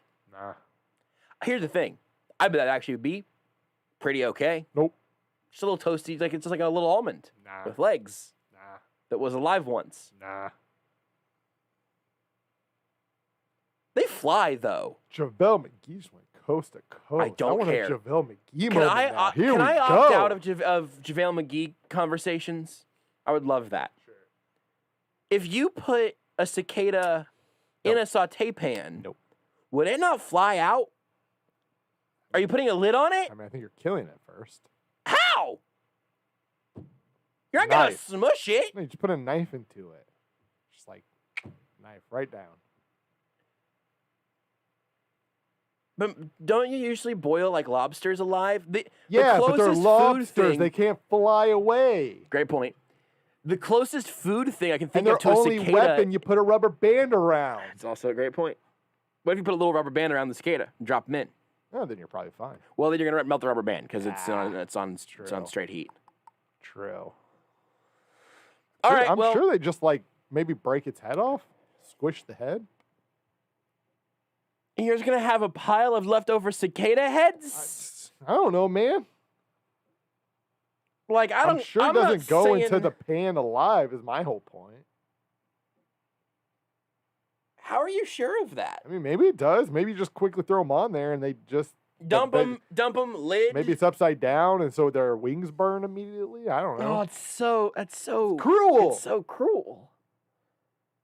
So is eating a bug. And what'd you have for lunch today? Chicken taco. Chickens don't have souls. We all know this. Is why they taste so good. What's more likely to have a soul, a chicken or a cicada, though? A cicada. Easy. Wrong. No, that's right. Incorrect. Right. What did you have for lunch? What was you had 2 meals that you were telling us about. Yeah, so dinner, I guess, was largely pork-based. Yeah? Pigs also, no soul. They're pretty smart. Nope, no soul. They're pretty smart you animals. can be smart and not have a soul. Yeah, I mean, that's I fair. mean, they're the devil's animal. I can think of a few people that explains. Justice for society by getting rid of such a demonic animal. And some cultures worship cows, and you eat them pretty regularly. Nah, don't eat cow. It's not true. Never. Have you ever? Hey, Rudy's gonna blow your mind. So pork is pig, right? Yeah. And chicken is chicken. Yeah, checks out. Do you know what beef is made out of? Turkey. Cows. Turkey is turkey. I need to make a call. Let's open the next Top Shot pack. Hit the music. This is Rudy's Here we go. $149 Top Shot pack. It'll be worth 47 cents when he opens it. $47 probably. But hey, check out the pack art. It's nice. What's pretty. this one called again? This is called NBA Throwdowns Series 2. This is obviously there is a throwdown moment. It is the best dunks of the year. We want Anthony Edwards or Zion Williamson. Hold on, don't open it yet. Did you open it already? No, I mean I've opened the pack, but I haven't revealed any moments. I was looking at eBay. You could buy a pack for $190. That's not that much more, so that's I don't think it's really gonna hurt you. I did mention this earlier about how I had all these packs, and Yeah. I meant to actually go to eBay to see what they were selling for. The price of them has definitely gone down on the third party markets like that or third party websites because they've just become more available. Some of these base sets early on, if you got them, you could sell for $200 to $300. But now, if you you reserve a spot and you're basically guaranteed a base set pack, they're pretty easy to come across now. But some people want more of them, right? They don't want just the one; they're trying to get a bunch of them, so they have some value. So you got 6 packs here. One of them is going to be Rare Fancy Boy. Yes. 5 are going to be base sets. Yes, we want for the Rare Fancy Boy, Anthony Edwards, Zion Williamson. All right. Those are the main 2. Do you want Beards to pick again? You know what? There's 6 moments. Let's just go around the room. So Josh, you go first. Bottom middle. Bottom middle. Here we go. No whammy, no whammy, no whammy. Common, probably good, right? It's a layup, it's not a dunk. Yep. It didn't pop up. It didn't. Just click on it then. Kyle Lowry, base set, Series 2. All right, I did my job. I opened a $3 one. The layup. Nice finish. Okay, Rudy, you should go next. Pick You my moment. should go next. 'Cause Rudy. whoever picks the 6th one has to pick only one card again. yeah, We can do that. We can do that that's bit fair. again, which is pretty fun. Okay, I'm gonna go. Let's go number 1. Here we go. Common. Ooh, Dunk. 1100. Shuma Okeke. It's got some badges, but this probably isn't the big boy dunk, right? No, That's still no, base no, set. That's base set. Oh, Nice dunk. You know what that maybe it dunk was? should have been one. That dunk was okay. It was better than Shuma Okeke International. Is that an 1100 serial number? Oh, that's a 1,100. That's what 1100 means? Uh-huh. You're right. That does mean that. I was thinking 11,000 when you said that. He also went to Auburn. That's what I said. Shuma Okeke. Auburn. 1100. You can open the next one. I'm gonna Okay. find. This That's not is bad. the. This Also, is. I think it's Okiki. I mean, that's why I said That's that beer thinking of that that's Drake a Drake song. song.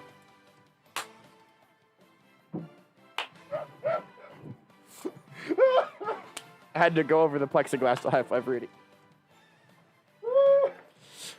So good. Now, see, Beards, Drake is a rapper. Right. No whammy, no whammies, no whammies. Oh, here we go. it is, here it Throwdowns, is. the rare. Isaac Cleveland. Okoro, Georgia Tech legends. Here we go. Your Okiki one is probably worth $10. Okay. All right, so what's our rare boy here? Beards, So- you blew it, Beards. You opened the wrong one, Beards. Isaac Okoro. I didn't do nothing. I just said something. Rudy picked. 973 out of 1,800. 3 digits? Yes. Now, there's only 1,800 is the highest for any of them. So, it's, Okay. it is in the bottom half. Tell me the number one more time. 973. You're not a great looking one. at 40 to 70. 50? I can think you get 70 bucks out of it. Oh, okay. A little bit better than I thought. 71 is the lowest in that range. You can undercut the market at 70 there. Nothing super special. Well, disappointing, but got a Georgia Tech legend. It's hard to hate. Okay, Josh, pick my moment. Bottom left. Another freaking wizard. Oh, it's Tyler Self. Burton's. Tyler Self, I think. He looks Sort of like Tyler he Self. looks kind of like Tyler Sure. Self, yeah. Davis Burtons, Germany. Bertans. Burtons. It's Burton's, isn't it? I don't know. I'm pretty sure that one's Burton's, Beards. I think it's Davis Burton's. Yeah, I think when the dash is over the A, it's Da. Basketball Reference says Bertans. Yeah, what do they know? Basketball Reference doesn't know bleep, Beards. He's also don't know Latvian. What I said, Beards. Maybe listen for once. Goodness, man. You called him a German. He's Latvian. That's a good correction, Beards. Here we go. Bobby Portis. Crazy eyes. Punch me in the face. That's a limited run. You think Bobby Portis hit Hunter Dozier today? Oh, nice little dunk. Yeah, little Yeah. dunk. Where's he Right. from, Rudy? Arkansas. Yeah, that's right. Yeah, I know that. I know Bobby. I just Beat- looked it up. That one's worth 17 cents. I think Bobby Portis. It's pronounced Portis. Bobby Portis beat Kentucky in Kentucky, and I was trying to get Arkansas fans to storm the court because I thought it'd be really funny to see because Kentucky was like a top 5 team when they beat them. Right. I just thought it'd be really cool if like a road team at some point ever decided to rush the court after a big like top 5 win. I was like, you know that what? would have been fun. We need this. Yeah. Yeah, Hey, Beards, you it want to pick didn't the last happen. one, Beards? Top left. That one's picked.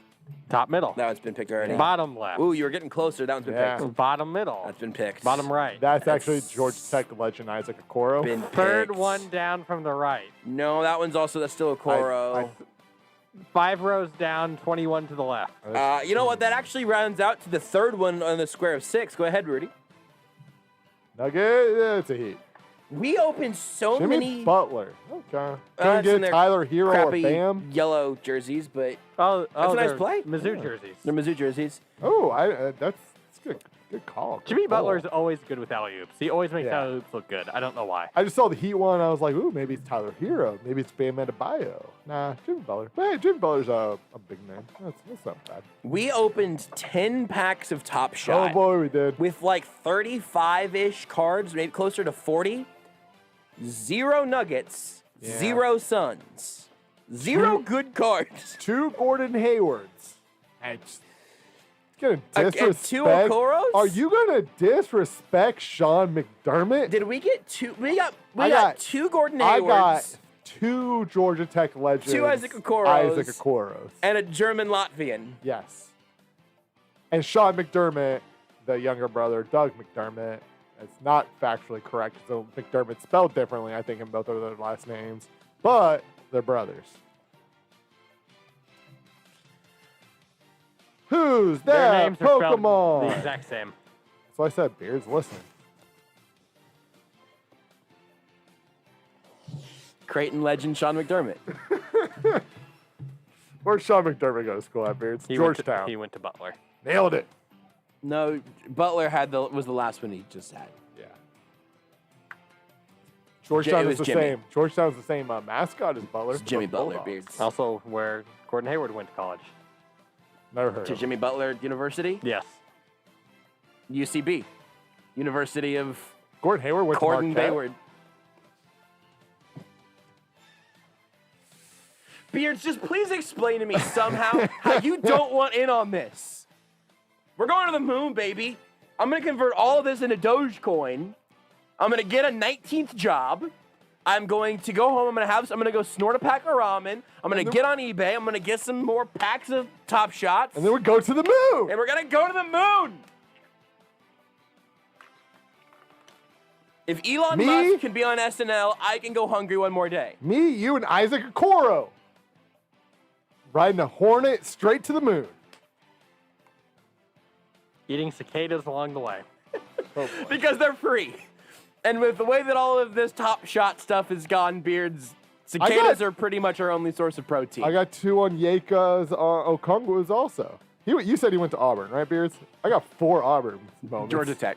Yes, Georgia Tech. Or USC. Apologies. He's Latvian. Oh yeah, he was the USC guy. Who was it was Chimmy. Chimmy was the other. Shuma Okeke was the other. From the Drake song. Yeah, This segment from the was not OKK. KK, do you love me? We are going to end up on the John the Baptist diet of just eating cicadas and honey in the desert until someone mercifully beheads us. JaVale McGee's bleeding. I said I opted out of the JaVale McGee talk. At JB Brisco, at Beards McFly, at Not That Rudy, at Sports Radio 810.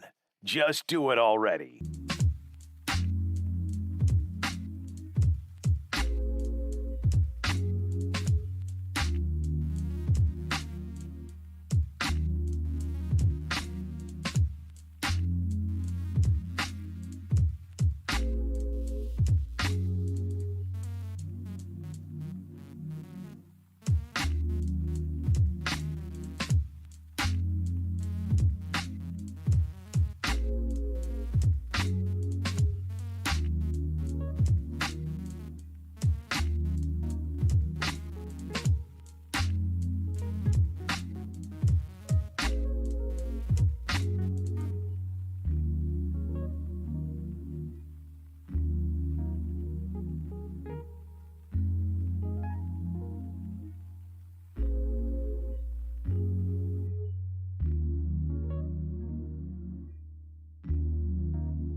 This is Almost Entirely Sports with Joshua Brisco. Prepare to be disappointed. On Sports Radio 810 WHB. I need to tell you one more time about something going on May 15th. If you'd like to go support Friends in Service of Heroes, that's FISH, they're hosting the only Armed Forces Day in Kansas City, and according to the Army, apparently, the only one in a 16-state area this year. They're holding it at New Century Airfield on May 15th from 10 a.m. to 4 p.m. It's free to the public, and they'll have an A-10 Thunderbolt, the Black Hawk helicopter, a Chinook helicopter, and many modern and antique military vehicles. The Army National Guard 35th will be sending their pop band, and the Army Special Forces Black Dagger skydiving team will also be out jumping out of a Chinook helicopter. They'll have activities for kids, food trucks. Love a good food truck. Mm-hmm. And it's all free to the public. Again, that's May 15th. That's tomorrow from 10 a.m. to 4 p.m. I did realize that it was May 14th just now. It's also Friends in Service of Heroes will also be presenting a service dog to a soldier that walked from California to Arlington to raise awareness for veteran suicide. And a disabled Marine will be surprised with a tracked wheelchair. So you can go out there again. They're expecting like 5,000 people as of right now. So you can go check that out tomorrow, 10 a.m. to 4 p.m. Open and free to the public. Friends in Service of Heroes at the New Century Airfield tomorrow, 10 a.m. to 4 p.m. Rudy, how did your Top Shot evaluation for yourself go there? So I think the site is just, it won't load, basically. I don't know if the Top site Shot, is sorry. down. Sorry, no, sorry. not Top Shot. This is a different website. Oh. It's called evaluate.market that evaluates the Top Shot market. It's not working. It's a good currently. URL. It Yeah, does. it's evaluate.market. Does what it says. Yeah, except it's just not working right now. It's like so. bit.ly/the Royals hate Lesky or bit.ly/Seth hates money. Lesky puts up another Royals score runs things. I gave out free subscriptions, and the Royals will like bleep Hunter Dozier, knock him out, and let's go score some runs, baby. We're going to take a break. We'll close out the week with Mick Shaffer of 41 Action News next. You are listening to Almost Entirely Sports with Joshua Brisco on Sports Radio 810 WHB. Jamie Bluma here, inviting you to join us.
This is Almost Entirely Sports with Joshua Brisco. The more dead puppies there are in the world, the more that's going to dilute the cuteness of the puppies that we have right now. Less puppies means more cute, okay? They said it in Incredibles. On Sports Radio 810 WHB.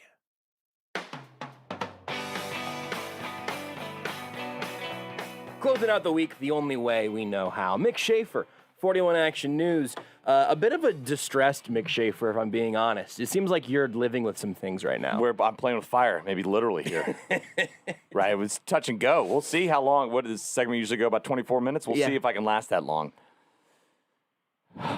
You could cut that. I mean, Beard, you can start working on that one right now if you want. That one's right there just sitting there for you. What exactly, listen, I mean, if you last 24 minutes and it's a new PR for you, whatever, that's, everyone's very happy for you. But what happened to you? You just seem... Just listen, I took the day off. I stayed up late last night, had some adult beverages also. And then I'm addicted to Snyder's of Hanover jalapeno pretzel pizzas, okay? I don't think I've ever had the jalapeno ones. I've had the honey mustard ones. Yeah, here's the deal. I like a spice, though. Yeah, there's several different flavors. The jalapeno is, at least in my circles, by far the most popular, but it is the hardest to come by. I've even talked to the people at QT saying, hey, can you, like when the guy with the Snyder truck comes, can you ask for some more jalapeno? Because you only just have the honey mustard a lot of times, or the... What are the other flavors? Is there like a buffalo? Ooh, I've had a buffalo one. That one's also very good. There's like plain whatever, but I don't like the jalapeno, especially with the beer. They look great. Little Kona golden ale, just it like feeds each other. Yeah. Swig of beer. Oh, I need some more of those pretzel pieces. Yeah. Oh, got those in my mouth. Oh, they're kind of hot. Need a swig of beer. Nonstop. Right hand, left hand, nonstop, Josh. Your innards right now are there's just a carbohydrate ball. Yeah. God, I wish we had that up in So, at the time, it is the only thing I want to do. Yeah. The next day, I 100% regret it every time. Yeah. It's the pretzels doing most of the work on the regret? Is that? Oh, absolutely. It's just spice is the regret. It's not we've talked about this. I don't get hangovers. Yeah, it's true. We have talked about But apparently, I do get some sort of jalapeno pretzel piece hangover. Yeah. And parts of my body are on fire right now. I guess as long as we're in this is just the world that we're going to soak up here as we head into the weekend. I've never really had an issue with, I'm trying to figure out how to phrase this in an FCC and also just sort of a way that... Pooping? Well, I've never had a real spicy poop problem. That's just not something that I've ever really been... Do you eat a lot of spicy food? I do. I eat quite a bit of spicy food. Where does it go then? Maybe I've just got a spicy proof butt. Spice We're filter 3 minutes down into there. this hour. You got like a colander that just kind of That's right. strains out the spices. I just think it's like, The Princess Bride. My third favorite movie of all time. Is it really? Yes. Number 2?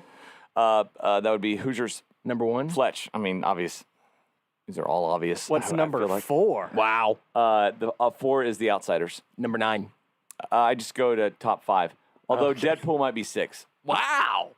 Deadpool's great. So Deadpool was very good. So are we just going to ignore what number 5 is? You haven't asked me yet. What's number 5? Red Dawn, the original. Basically, Did you my see the top remake 5 of that? all came out within like 6 months of each other in the 1980s. I've seen 2 of them, which is okay for me, I think, for just knowing my I saw hit the rate. remake. I mean, it had Thor in it, and then the old fat kid from Drake and Josh, but it didn't really float my boat like the original did. Basically, the same cast of The Outsiders turned around the next week, and they made Red Dawn. Here's this might be one of the most shocking possible things that I can do to my brand. The original Red Dawn was awesome, and the remake was a nightmare. Yes, it was thank terrible. you. It was North Korea's invading, give me and a it's all of break. those guys, and also Josh Hutcherson from I think before he did Hunger Games. Yeah. It was all the they had to guy's go into like 4'11", CGI. he's tiny, None so of that short. made any sense. None of that made any sense. The first Red Dawn beat And ass Chris, though. Yeah, Thor and I think the fat guy from Drake and Josh were supposed to be brothers, and that didn't work. I wasn't buying that. I have the Wikipedia page pulled up, and yes, they do have the same last name in the movie. Yeah. It was Chris Hemsworth. Were both Hemsworths in it? Doesn't look like No, it. I don't think Chris so. Hemsworth, Josh Peck, who is no longer fat, but was fat. By the way, and the Josh other Hutcherson. the other Hemsworth is in the Hunger Games as well. That's a good point. That's true. She's the other love interest, or he is. Apparently, Same the guy year as the Hunger Games, by the way. I think big it was year for him. It was filmed before That Hunger might be Games true. came out because that was even part of like the really. I think it came out after Hunger Games, but was filmed before because they originally I think China was the bad guy, and they got some like international pushback, so they went and they had to CGI it to make it all about North Korea and do like reshoots and stuff. What are we doing? That's an absolute nonsense. Apparently, the guy that plays is it Negan from Walking Dead? He was in it, I guess. I didn't know who he was kind of like wasn't he like the Powers Booth character from the original? Was he in it? Well, there was an airline pilot that got Powers shot down. Booth. Powers Booth. I right? remember. Wasn't that him? I've never seen the original. I don't know. Pretty sure it was him. I remember nothing about the remake other than that it was one of the most disappointing things that I was sort of like a little bit excited for. Did you see the Powers Booth is in it? Yes. Yep. Did you see the Point Break remake? With all that's like skydiving. I didn't see that. I only also. saw the original Point Break once. So when people start quoting Bodie, I'm like, I'm quickly getting lost. That's not exactly up your alley. That's shocking to me. No, it's not my. Listen, there's a lot of stuff out there, Josh. Sometimes you just miss stuff. But with the movies that you just rattled off as being your favorite, I feel like the Point Venn Break was diagram, 90s. 91, right at the beginning of the 90s. I feel like the Venn diagram I'm of so Red done Dawn with movies by then. That's true. You're moving on to video Home games? movies. Okay. I just think that the Venn diagram of I loved Red Dawn and I love Point Break is almost a perfect circle. Be. Absolutely, could be. I'm just surprised. I was. Well, both have Swayze in it. That's true. One of them just happens to have Keanu Reeves. And so does The Outsiders. Got Patrick Swayze in it. Yeah, one of the never great saw. actors of our time. Not just a movie star. Didn't just get by on his great looks. A terrific film actor. Rest in peace. I don't think I even have a feel for what The Outsiders is about. I'm not looking at pictures. You never read the book? No. All right. You ever hear about the Socs and the Greasers? Gangs, two kind of groups or gangs in Tulsa. West Side Story. No. It's The Outsiders. Okay. Similar, That makes more sense. But it's based in Tulsa. I think S.E. Hinton wrote it. Okay. Very famous book, and so they put it to film. It has all the stars of the 19. Every single Tom Cruise is in it, right? Rob Lowe is in it. Emilio Estevez is in it. Patrick Swayze is in it. Matt Dillon is in it. Ralph Macchio is in it. C. Thomas Howell is in it.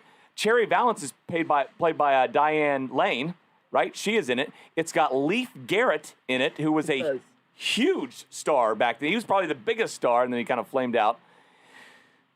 Leif Garrett's current IMDb headshot has got to end up making you a little sad. Hold on. Also, William Smith is in it, but not that one. Who's William Smith? Which one was he? Well, actually, it's Willard Smith. I was making a dumb joke and I realized it was a bad joke. He's got sort of a Civil War general facial hair with a beret and like a scarf out, like a very thin scarf over his jacket. It's a tough look. Also, Nicolas Cage and Flea have uncredited cameos in this. Nick Cage is in it? Is in what? Outsiders? Outsiders. Yeah, that was maybe back in the day because Nick Cage's uncle is Francis Ford Coppola. Yeah, I know that. And so he would like put him in stuff. Oh, interesting. That's such a weird familial connection. It's very strange. Isn't his aunt or like his sister Talia Shire from Rocky? That would make Adrian? sense because I think isn't so. she something like that? I didn't know Nick Cage was in. I've done a lot of research and watched it a million times and read about the movie and the making and everything of The Outsiders. But yeah, it's a classic. You got to see The Outsiders. One night, I went back to back and just watched Breakfast Club and 16 Candles. Yeah. Breakfast Club holds up very good. 16 Candles, the entire movie is about statutory rape. Basically, really. it yeah, is. it really, that one really didn't age quite right. But my wife had never seen Breakfast Club, so we rented it or got it one night, whatever. Yeah. It was so depressing. I did not remember. There's a couple of them wanting to kill themselves, That's basically, true. and I don't like the Judd Nelson character. And Ferris Bueller is a better movie. Yeah, and like at this stage of my life, I'm siding with the principal who's there. He's got a point, okay? He's making some excellent choices here. By the way, Talia Shire is Nicolas Cage's aunt. Yeah. Okay. Big all family. connected. So, but then you'll love this. How recently did you watch 16 Candles? Maybe a year, 2 years ago. So will never get to the most famous person ever from Caldwell, Kansas. You want to know why? Yeah. Because there's an actor from Caldwell, Kansas, who was in 16 Candles and a ton of other films and TV series in his life. He is Max Showalter.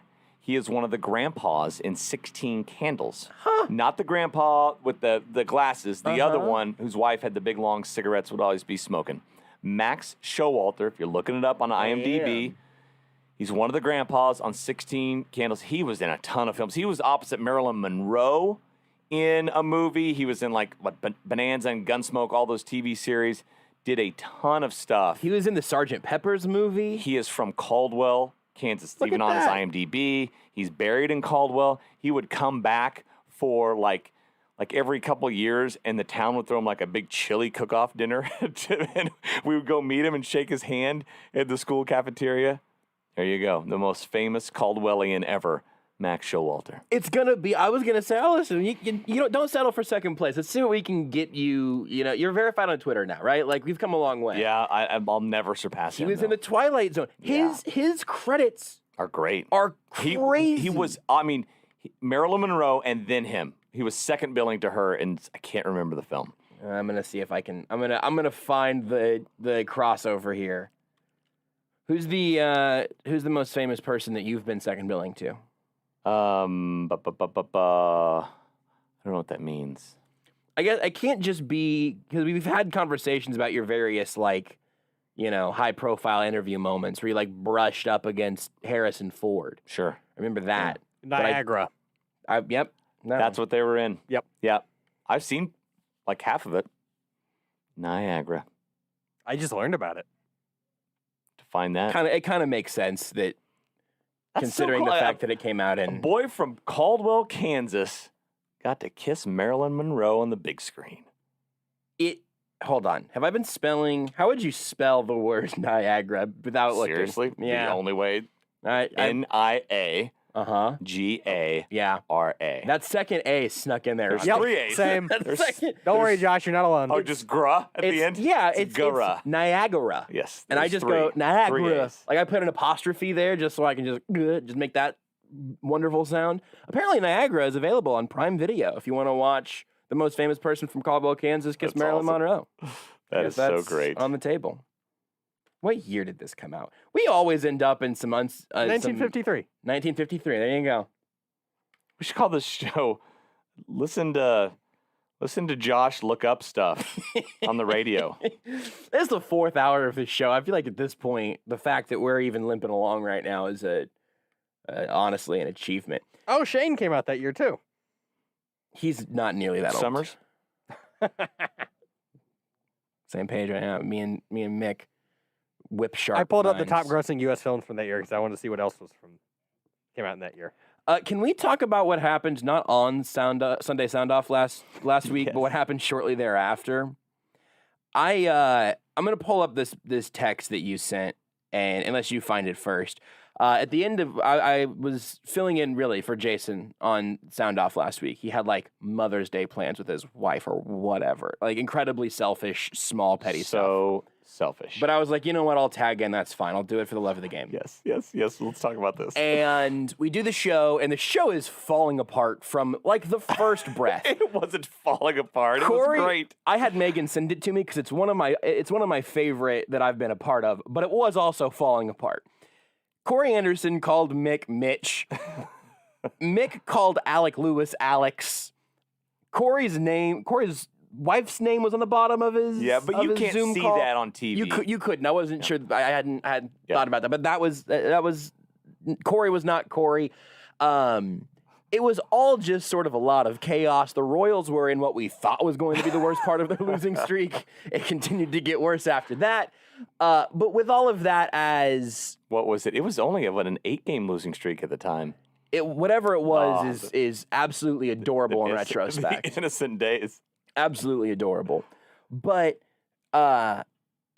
we get through the show. It was a very fun edition of Sunday Sound Off. Well, and I called it too. Yes. Because you and Corey are forever going to be sophomores in high school. Correct. And then Alec Lewis pretty much is. He's a like sophomore. 24. Right. Really close. Right. And so we get through that. It's wonderful. And at the end of the show, we all have our final little sound-off thing. And I actually reached back to something that I had mentioned on the show earlier in the week, but it just left my mind and came back right at the exact right moment, which was to talk about the idea of having to buy Mother's Day gifts for quote-unquote dog moms or cat moms. Something that we should absolutely not have. Mother's Day is for human mothers. Now, can that take many different forms? Absolutely. If you are the caregiver, life giver, whatever, of a human being, you can celebrate Mother's Day. I'm here to do that for you. But I'm not going to buy a shirt that says dog mom on it for my girlfriend because she got a dog from a shelter. It's not the same thing. Capitalism be damned, you said. I said we must reject capitalism in this moment. Somewhere we gotta draw the bleeping line. And then I won't read. Do you know who this person is, by the way? I have questions for you before I get to this. How did you get this screenshot? It was on our Facebook page. Did you respond, I wonder what he said? No, or someone else did? We have someone that monitors Facebook and usually engages with these people who are almost always enraged. So this woman says, and I just laughed at you and said, I agree with that. Right, we were all on the same page here. It was a funny ha-ha moment, which you can't have anymore. Not allowed. This mother effing PC soft culture. I got great joy out of that because that's usually my lane. This woman says, Mick with sports was a jerk tonight, as well as one of the guest speakers, which sounds like I am at a college. Feels like you should be getting paid more than you are. Are you guys paying? Are you guys paying the other guests? No, not as far as you know. Okay. Just because someone says they are a cat or dog mom, don't talk down about them. Maybe they can't have kids. A little sensitivity training is in order. This is hurtful and offensive. A public apology is in order. First of all, you covered all bases. Like you said any form of human mom. I said it's on television. Yes, like adopt whatever. Grandmom. Yes. Adoptive parents. If you're an aunt, if an aunt raised you, give her a Mother's Day gift. Yes. A public apology is in order. Listen, ma'am. Is this it? This is going to be your public apology. All right, listen. If anyone somehow heard that and heard me say, I'm going to take these 30 seconds to make fun of infertile women, you heard very poorly. That was not in any way the context of that segment. What I said I'm not going to do, ma'am, is buy you a gift that says dog mom on it on Mother's Day. You can love your pets. There are plenty of reasons, good and unfortunate, to not have children. Ma'am, this was not for you, and you should know that. So, what's your apology going to include? My apology is going to be this, and I just heard it the other day, or maybe saw it from Ricky Gervais. Oh, wow. This is going to be sincere. He said,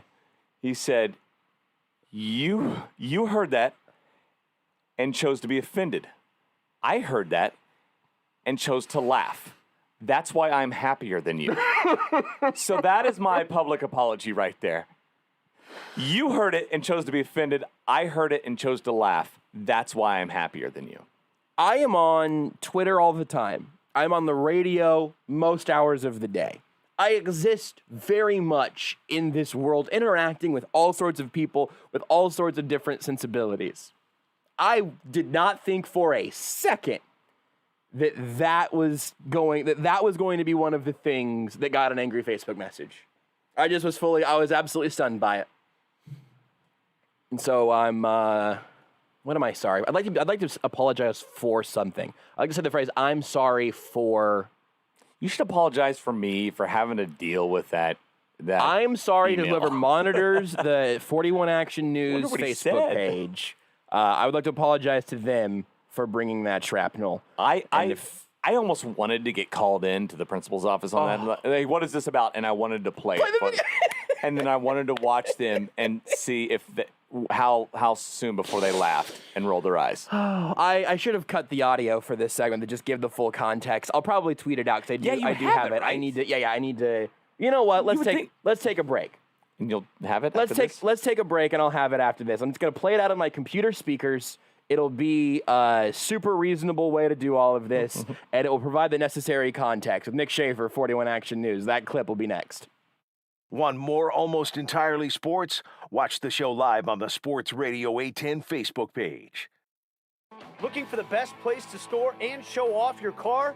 Come check out the KC Underground. KC Underground is part of the Kansas City Automotive Museum and provides a safe place to store your vehicle with 24-hour monitoring. Call today to reserve a spot underground for your car. Use the promo code 810 and you'll receive a 10% discount. Go to theksunderground.com or call 913-322-4227. KC Underground, Kansas City's car collection. Hi, I'm Fred Ramsey. And I'm Mark Tobin. Hey, folks, if you're not busy Saturday mornings from 6 to 7 a.m., well, I hope you'll join us for the Midwest Outdoors, brought to you by Reed Chevrolet, St. Joe. Join us and our expert guests, and we'll be talking about hunting and fishing, dog training. We'll give you tips, pass along stories, and most important, share some laughs along the way. That's right. We cover it all, from crappie to waterfowl, and we'll tell you how to cook it, too. The Midwest Outdoors, brought to you by Reed Chevrolet, Saturday morning, 6 a.m. to 7 a.m., right here on Sports Radio 810 WHB. How does your website get noticed among the 1.7 billion on the internet? At Digital Lagoon, we've been making companies stand out since 1995. This past year, more people have used the web than ever before to find exactly what they wanted. When was your site's last facelift? Is it mobile friendly? Does it have an SEO strategy? Is your social media presence designed to drive traffic to your site? Digital Lagoon is the answer to all these questions and all your creative and marketing needs. Check us out at lagoon.com. That's lagoon.com. Hey guys, remember when you used to look forward to intimacy? Do you find yourself getting anxious or stressed out about it, even avoiding the situation? Studies show that more than half of men over 50 will experience ED over the course of their life. Viagra only works some of the time, and side effects can be brutal. West Coast Men's Health uses acoustic wave energy to treat the real cause of ED. By breaking down plaque, blood flow is restored, and you're back in the game. No pills, no shots, no pain. Isn't it time you put the stress of ED behind you for good? Schedule a consultation today at westcoastmenshealth.com or give us a call. Call West Coast Men's Health at 913-243-3200. That's 913-243-3200. Call now, 913-243-3200. HSA cards welcome. Hi, it's Harley, co-owner of Window Nation. And when it comes to cost and quality, Window Nation has you covered. Right now, buy 2 windows and get 2 windows free. Plus, put no money down, make no payments, and pay no interest for 24 months. With Window Nation, you can literally save thousands more on your windows compared to those national brands while providing the same, if not better, quality. Want more detail? Window Nation measures each window 3 times to ensure a proper fit. And each window goes through a 50-point factory inspection. Not only that, but once your new windows are installed, we will leave your home cleaner than it was before. So if your windows need to be replaced or you start thinking about your new windows, give Window Nation a call. We will give you 2 free windows with every 2 windows you buy, and there is no limit. Plus, no money down, make no payments, and pay no interest for 24 months. Call Window Nation today, 866-90-NATION, or visit windownation.com. Window Nation, the perfect fit. Hello, this is Joe Kelly from Protein House. With summer right around the corner, it's time to get in shape. You can do it with the help of Protein House. We offer ready-to-eat, delicious meals delivered right to your door. Whether you need 1 meal a day, 3 or 6, Protein House has you covered with delicious, protein-rich custom meals. And right now, mention 810 to get 10% off your first week. Protein House, downtown at 13th and Main in the Power and Light, and on the southeast corner of 135th and Metcalf. This is Almost Entirely Sports with Joshua Brisco. No, I get it, guys. Yeah, I got a long, stupid, sometimes fat face with a dumb nose. Yeah, I get it. On Sports Radio 810 WHB.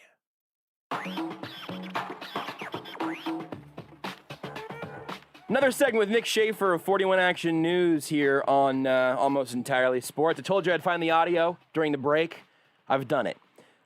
This is, again, if you're just joining us, something that sent at least one individual person into a great rage.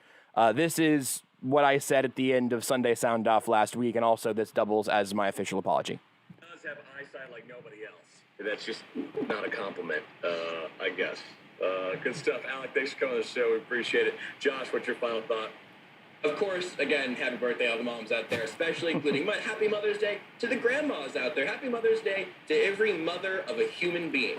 And not dog moms. We're not doing that. You can try to say, buy gifts for the dog mom in your life, and that's nonsense. There are plenty of other holidays to buy gifts for other people. I am not going to buy a gift for dog moms, dog dads, dog legal guardians. I do not need this. You don't need this. Push back on capitalism. No presents for dog moms on Mother's Day. Happy Mother's Day, Mom. I stand by every syllable. Wait, keep it going. What did I say after that? I absolutely agree. Good stuff, Josh. That's you being a real jerk. That's me being a jerk. That's you being a real She jerk. let off with me on that one? Mick was being a real... It looked like there might have been a previous message from this same person who did not appreciate your general body of work. I don't think it was about me the first. Maybe it was. No.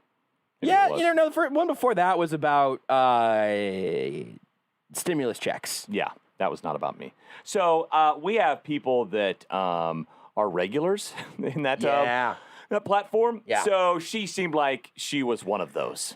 Yeah, and I guess maybe I was just sort of, because I knew where that rage was coming from, and it was from 30 seconds of me and about 4 words from you, that maybe she had previously... Mick with sports was a jerk tonight as well as one of the guest speakers. She led with you.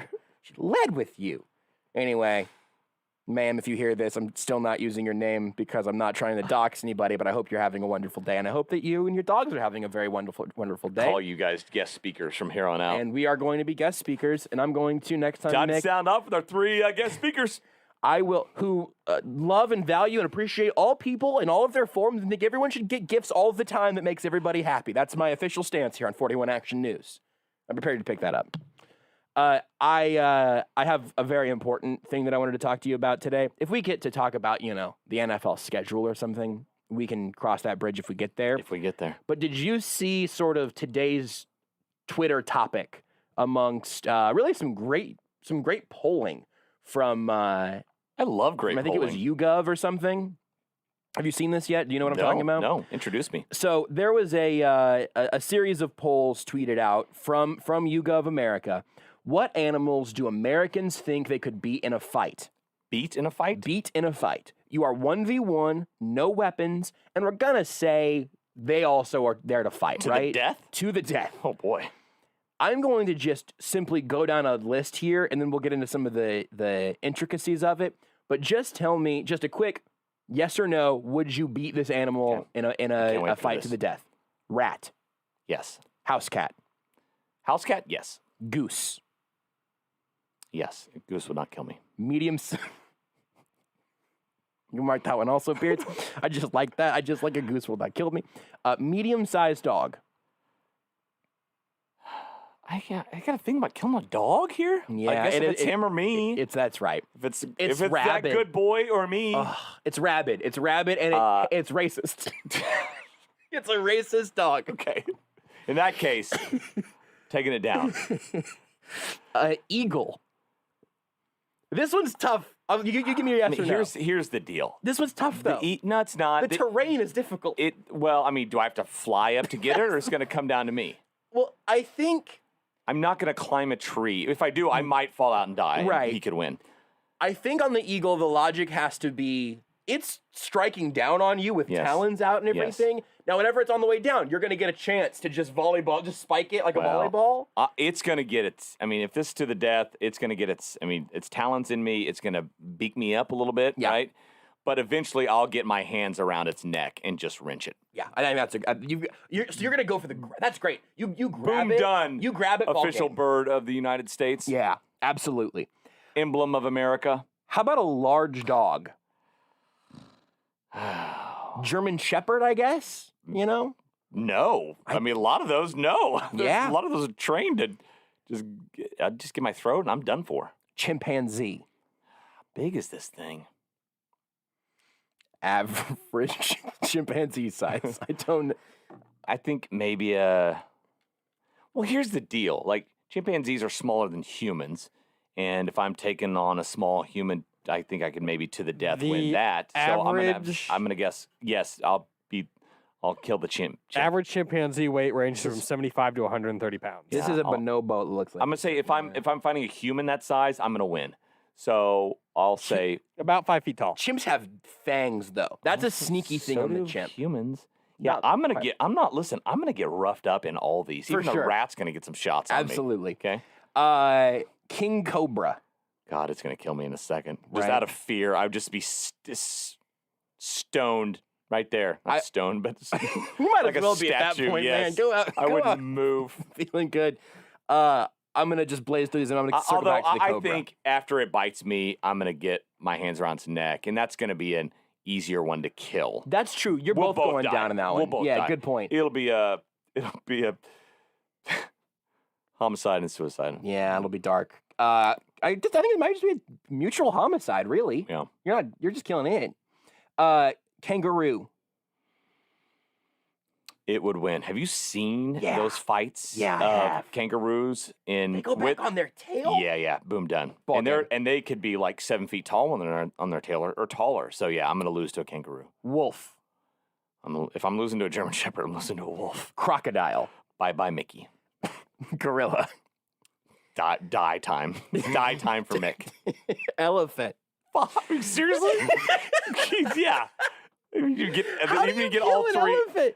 I have no weapens. Yeah, right. Unless I outsmart it and like there's no have way. it make it run off a cliff. You have to choke Hey, it. come over here, and then I have a rope.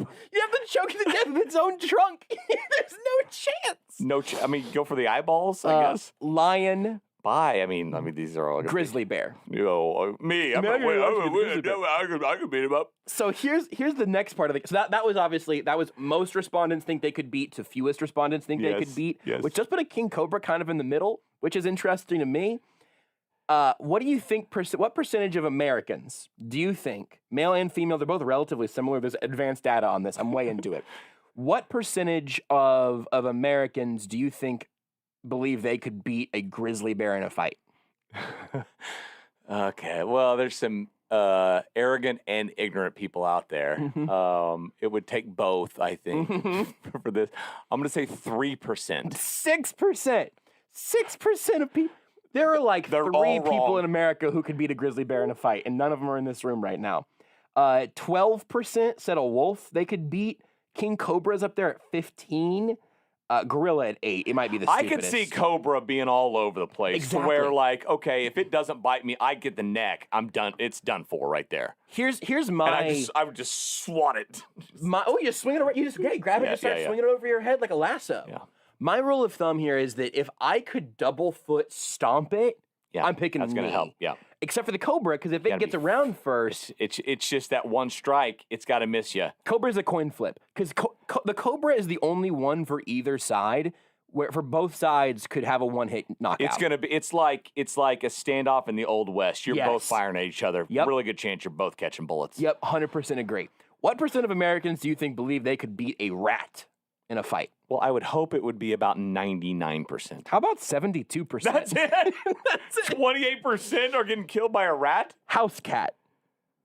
Well, apparently that's less than that. 65%. I don't. 69, actually. Nice. I don't get it. Goose.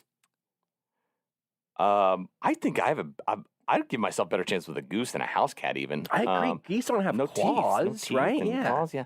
I don't know, 55%. 61. Okay. Once you get into the medium-sized dog, 49, eagle, 30, large dog, 23, it's tough. Like, you can see the shape of the graph. It doesn't look good for humanity. But I think Cobra's a coin flip. I think a chimp is probably going to beat me up. But if you could either get any dog, this show is so stupid. You just hit me You for should some reason. rename the show. This show is so stupid. Hi, I'm Josh Brisco on the show. This show is so stupid. We're going to talk about which animals we could kill if we needed to. If I could get a chimp or most dogs into a good headlock, I think I'm okay. But that's no guarantee that we're getting there. And also, they're not gonna just lay there and just let you choke them to death. I don't know. I don't feel great about most of those. I think I could definitely stomp a rat, a cat, a goose, and a medium-sized dog. Your feet are going to be big in these fights, it sounds like. Huge. Yeah, hugely important to me. The eagle is tough because the eagle's coming down, it's taking chunks out of you. But like you said, if you grab it, you're good. I think I'm volleyball spiking it. It's going to get messy for a while. Yeah, right? that one's going to be hard to watch. It's pecking at you. There's feathers all over the place. There's talons scratching at your shoulders. The eagle one... It's going to get real messy. Okay? The eagle one, the dog ones, and the chimpanzee would all be very troubling to watch unfold. God.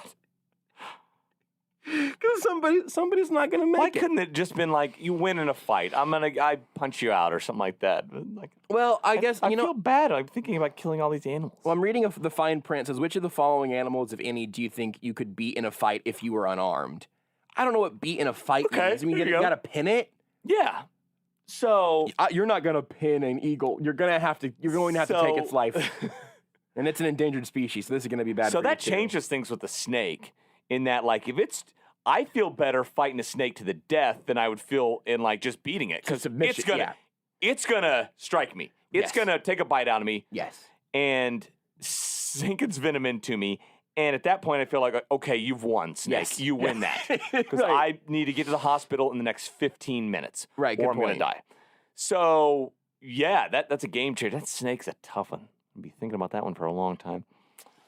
How many, if I gave you 100 tries against a wolf that you fully healed up for and everything, right? I got to die every time, but I get to come back. I never watched that Tom Cruise movie, but I think that's basically the plot of it. Live, Die, Repeat, or Edge of Tomorrow or whatever. I think he just fights a wolf 100 times, then dies and comes back.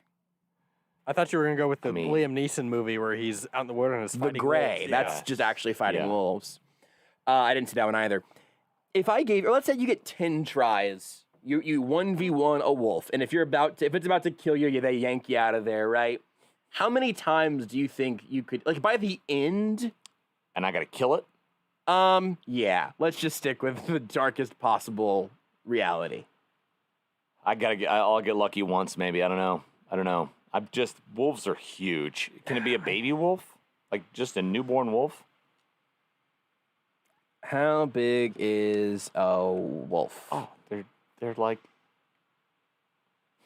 I mean, it says 66 to 180 pounds. That's the same mass as a chimp, but it's obviously more agile. And 3.5 to 5 feet. Does the wolf know about this contest as well, or is it just going along its day? Like, hey, I might like this human. Like, I've just had a big meal, so I'm not really cranky or anything. The animal has to know that it's in the fight. Okay. Otherwise, the idea of you walking up to a small dog and just kicking it across the room is just animal cruelty. You're not getting any points there. I feel like all of this is animal cruelty. Okay. I think you have to think about it as self-defense. Okay, I see. Yeah, it's true. Just so you can have this conversation. Because, yeah, man, if I saw somebody walk up to a rat and then just stomp it with its boot, trust me, just for the sake of doing it, I'm gonna find the rat. It would be a weird thing My to do. oldest once, when he was about 4. Oh, no. Right? So, bugs, just stomp on them, no big deal. Spiders, bugs. Sure, you stomp on them. Sure. He, for some reason, thought, like, frogs were in that category. And we were walking along and on a walk, and we saw, oh, look at that little frog there. Oh, and he jumps up with like both heels landing. I mean, really accurate. Both heels landing directly on the frog. And that frog just splatters all over the street in every direction. Like a 360-degree just, what was that slime show on Nickelodeon? All over the place, on our shoes, on our socks. Like, oh no, but that's not like bugs. That's not like a cricket right there. It was a quick death. It's not in pain anymore. Yeah. Hammered away at that frog. You know, why is it different I've been than a frog bug? gigging though, so I was like, okay, I've killed a frog before. But there's something about just there not being any mental separation between that was like 13 years ago, and I still think about it. Yeah, you say that. I remember we used to catch toads around my family's old house, and we had those like a storm drain or whatever, right? It's like by a window.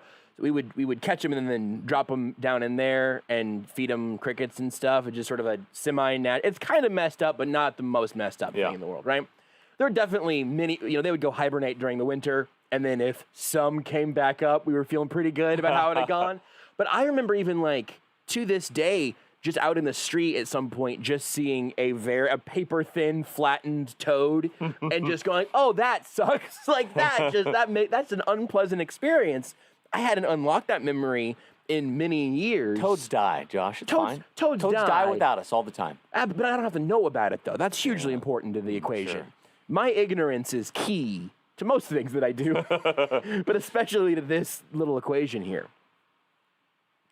Wow.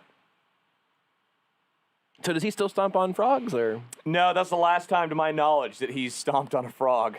How do we decide where that line goes? Because if you went over... Cricket's fine, spiders, absolutely, right? Everybody's going to step on a spider. I typically... What do you do? Here's a question. What do you do with June bugs? We used to catch them, and, we'd put them on their backs. And oh, that's fun. Yeah. We used to feed those to toads kind of tailspin, like breakdance. Those are they're big enough that I think if you squished one, there would be. I don't. If we're walking and you step on a June bug, I don't care. No, I'm saying if one gets in the house. One gets in the house. I'll just throw it out. That's usually. I think June bugs are not so agile that they're difficult that you could just scoop them up. Yeah. My dad used to catch them and then shake them a little bit to disorient them and then throw them outside. Oh, how about this? And I don't do it anymore, but I did a couple times when I was a kid. Oh. I did a couple times when I was a kid. Slugs? You pour salt on slugs? No! Oh, it's bad. No! Yeah, they just melt away. It's like the Wicked Witch of whichever direction. I can't remember. That's horrible. You said you did that this weekend? That's what you did last night when you were drunk eating spicy pretzels? We have slug salt parties. Did you ever eat a little escargot? You a couple of snail guys? There's no way I would ever put that stuff in my mouth. No really? Way. Oh, yeah. I'm not adventurous when it comes to eating whatsoever. Listen, dude, I don't like a watermelon, okay? So I'm not about to eat a freaking escargot, like snail eggs or whatever those are, fish eggs. You did that picky eater test. That's actually how we ended up learning a lot more about beards than we ever wanted to know. Yeah. Because you tweeted that out a long time ago. When it's like 50 foods and I picked like 6 of them. What's wrong with... I know this is the worst thing. I know this is not going to be an enjoyable thing for me to just start quizzing you on, but what's wrong with watermelon? I don't like the taste when it's in my mouth. So flavor, not texture, though? Maybe a little texture there, too. I don't like any seafood. I don't like steak. You don't like seafood? Oh, God. Are we back to this? No, we're not. I've forgotten all about that. I had two until you said it as if it was the first time. Here's the deal. We don't have anything planned for the last segment. We never do. We never do. And I just know that's what I'm about to deal with. Oh, God. I'm like Jonah Hill in that one, movie War Dogs, when he just finds out his bid was way low, and he's just like rubbing his eyes. And I'm like, oh, God, I can't believe this. You've seen that meme, right? Yeah, I sure have. Yeah, it looks exactly like what you were just doing, except for it was you instead of Jonah Hill. Do you guys want Beards? Turn on your microphone. Let's have a picky eater, picky eater off. All right, between you and Mick. Ready? I'm gonna win or lose, whichever way we categorize it. We're gonna break now and then do this last segment. Yeah. Okay. Let's take a break. Whenever we come back, picky eater test. At JB Brisco, at Beards McFly, at Not That Rudy, at Sports Radio 810. Just do it already. For 11 years, Breaking the Norm has presented the best and most uplifting stories in sports, entertainment, and business, and we wouldn't be here without our amazing partners and you, our faithful listeners. Your stories of life change, loving others, and inspiration keep us dedicated to making a difference in the world, one story at a time. Tune in Tuesdays at 4 p.m. on ESPN Kansas City 94.5 FM and Saturday mornings at 7 on Sports Radio 810 WHB for something good, something positive, and something real on Breaking the Norm. Hey, Kansas City, this is Nate Bucati, announcer for Sporting KC. I'm teaming up with Blue Cross and Blue Shield of Kansas City to recognize administrators, teachers, and students who make our community a better place to live, work, and play. Each Blue KC Sporting Samaritan will be recognized at a Sporting KC home match, receive tickets to the match, Sporting KC merchandise, and more. To learn more about the program and nominate your Blue KC Sporting Samaritan, just go to sportingkc.com/BlueKC. Don't be that guy this summer. You know, the guy with the t-shirt on in the pool. You could still be slimmer for this summer since it only takes 40 days to lose 20 to 40 plus pounds with NJ Diet. NJ Diet's contractually guaranteed program starts with bioenergetically personalized supplements based on your hair, saliva, and blood work. Then, NJ Diet uses DNA testing to create your ideal diet plan and workout regimen to help you keep it off for the rest of your life. Not sure if you can do it alone? NJ Diet is with you every step of the way. You're fully monitored by their certified staff to make sure you're burning fat and not just losing water. You'll also get the doctor's personal email and phone number. It's all natural. No shots, no hormones, and no surgery. With offices close by in Overland Park or available from home with live online video consultations. Visit njdiet.com or call 855-5NJ-DIET. Go to njdiet.com and lose the weight for good. That's njdiet.com. When do you think about your insurance? Chances are it's when you're paying your bill or filing a claim. At Briar Payne Mead, we always think about your insurance. It's what we do. Buying a car, having a baby, building a home, starting a business. Then it's time to call BPM at 913-681-099 or visit us on the web at bpminsurance.com. Great service and extremely competitive rates from the top-rated companies. Briar Payne Mead, 913-681-099. That's 913-681-099. It's patio season. There is no better way to enjoy a safe and socially distanced meal than on a patio at Hereford House. Be treated like a king or queen on their patio with a 21-day aged, hand-cut daily, certified Hereford beef steak that is grilled to perfection over charcoal. Looking for something lighter? Enjoy their guest favorite salmon BLT or chicken Cobb salad. Go to HerefordHouse.com for hours, new menu items, and to make your reservation. Hereford House, voted Kansas City's favorite steakhouse. Every weekday on Sports Radio 810, tune in to hear Kansas City's favorite local lineup. At 6 a.m., wake up with the Border Patrol with Stephen St. John and Nate Bucati. At 10, it's The Zone with Jason Anderson. Now at 2, get into the program with Soren Petro. And wrap up your day on Almost Entirely Sports with Joshua Brisco. Kansas City's hometown sports station. Sports Radio 810 WHB.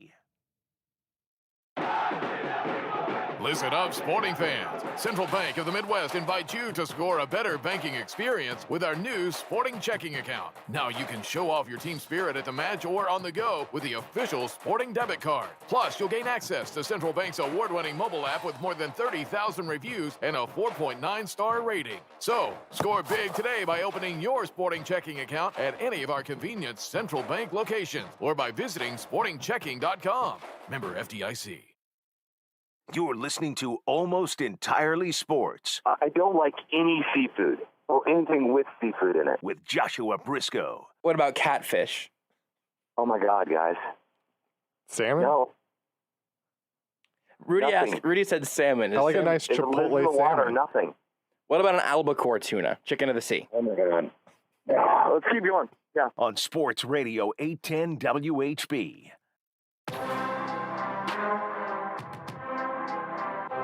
Last segment of the week, Mick Shaffer, 41 Action News, Beards McFly, Almost Entirely Sports, Picky Eater Test, ready. Can you guys just count what you will eat for your own score here, Sure. as you guys keep track? Yep. I need a notepad. Just I'll use your count my fingers. You're not going to get to fingers. 10. Those are 10 things? There's way more than that, Okay. but Beards Here is we not going to say yes to 10. Okay. Ketchup. No. Beards and eat it. It's an audio medium. Yes is what Will we're keeping you track. eat it? Will you eat it? Yes we or keep no? track, And you okay. count your yeses. No. Mayonnaise. No. Yes. Mustard. Yes. No. Ranch. Yes. No. Vinegar. No. Yeah. Yes. Yeah. Soy sauce. Yes. Cheese. Yes. Yes. All cheese. Blue cheese. Yes. No. Raw fish. No. No. Cooked fish. Yes. No. Canned tuna. No. No. Oysters. No. Crab. You keeping track? Oysters? You got oysters? I'd try it. Are you keep counting your own, Mick? I've got 7 so Okay. far. Crab, yes. Not on crab. No. Shrimp. Hell No. yes. Sails. Snails? I meant snails. I said sails. Will you eat a ship? Neither. Okay. No. Chicken? Yes. Yes. Beef? Yes. I'm going to skip some of the meats. Guys, is there a meat No. you want to eat? No, don't. Oh, I don't like steak. Steak. Yes. No. Pork. Yes. Yes. Ham. Yes. Yes. Turkey. Yes. Yes. Bacon. Don't like it, but yes. No, Yes. I don't like bacon. Really? True story. That one's a curveball. I'm not like heard I'm about like it. the only but- person that doesn't like and bacon. planted it, I've that's heard fine. it. Garlic. Yes. Tofu. No. No. Onion. No. No, unfortunately. You guys are the worst. Carrots. No. Yeah. I love onions. Lettuce. No. Yes. Cabbage. No. No. Tomatoes. No. Nah. Brussels sprouts. No. No. Zucchini. No. No. Cauliflower. No. No. Stupid show. Broccoli. No. No. Bell peppers. No. Nah. Spinach. No. No. Cucumbers. No. No. Asparagus. No. Fried. If you have to fry it, it doesn't count. I wouldn't even have fried. It counts I for wouldn't me. even. Celery. Yes. No. What, Beards? Yeah. Celery stinks. That's a weird thing for you to break the trend on. Eggplant. No. No. Mushrooms. Can I just say no for all vegetables? No. Pickles. Oh, I love No, pickles. definitely no. I like All right, at pickles. least we've got that. I love pickles. Beans. Yes. No. Olives. No. No. Olives are bad. Avocado. No. No. Peas. No. No. Strawberries. Yes. Nah. You won't eat strawberries. I love It's weird. strawberries. Strawberries are great, man. And he's pretty picky. He's pretty picky. Well, I'm excited to see what the final score is here. Oranges. Yes. Yeah. Watermelon. No. Yeah. No. Banana. Yes. No. Apples. Yes. Nah. Pineapple. Yes. I love No. all fruits. You're gonna pick Pretty up much. some on the Yeah. on the fruit side. Grapefruit. Yes. Love grapefruit. No. Grapes. Yes. Coconut. Yes. No. Wheat bread. Yes. Sourdough bread. Yes. Yes, but I don't care Love for it. bread. I love sourdough bread. Eggs. Yes. Milk. Yes. Half. Okay, give yourself a half a point, you mother. Coffee. No. No. Tea. Yes. Yes. Raisins. Yes. No. Peanut butter. No. Yes. Dark chocolate. Yes. Yes. White chocolate. No. Yes. Yogurt. No. Yes. Nutella. Yes. No. Oh, I'm gonna have way more than I him. think you picked it up, Mick. What's your final score? I think 35. Beards? 22 and a half. It really, that last column there of fruits and vegetables. I had him on the seafood. He pulled ahead of me, and Yep. then fruits. I just and vegetables.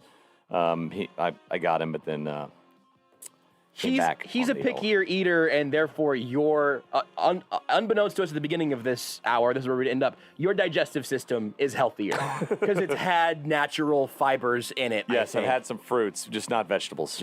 Yeah, I mean, listen, better to have at least one of those two Right, things, one I of the two. suppose.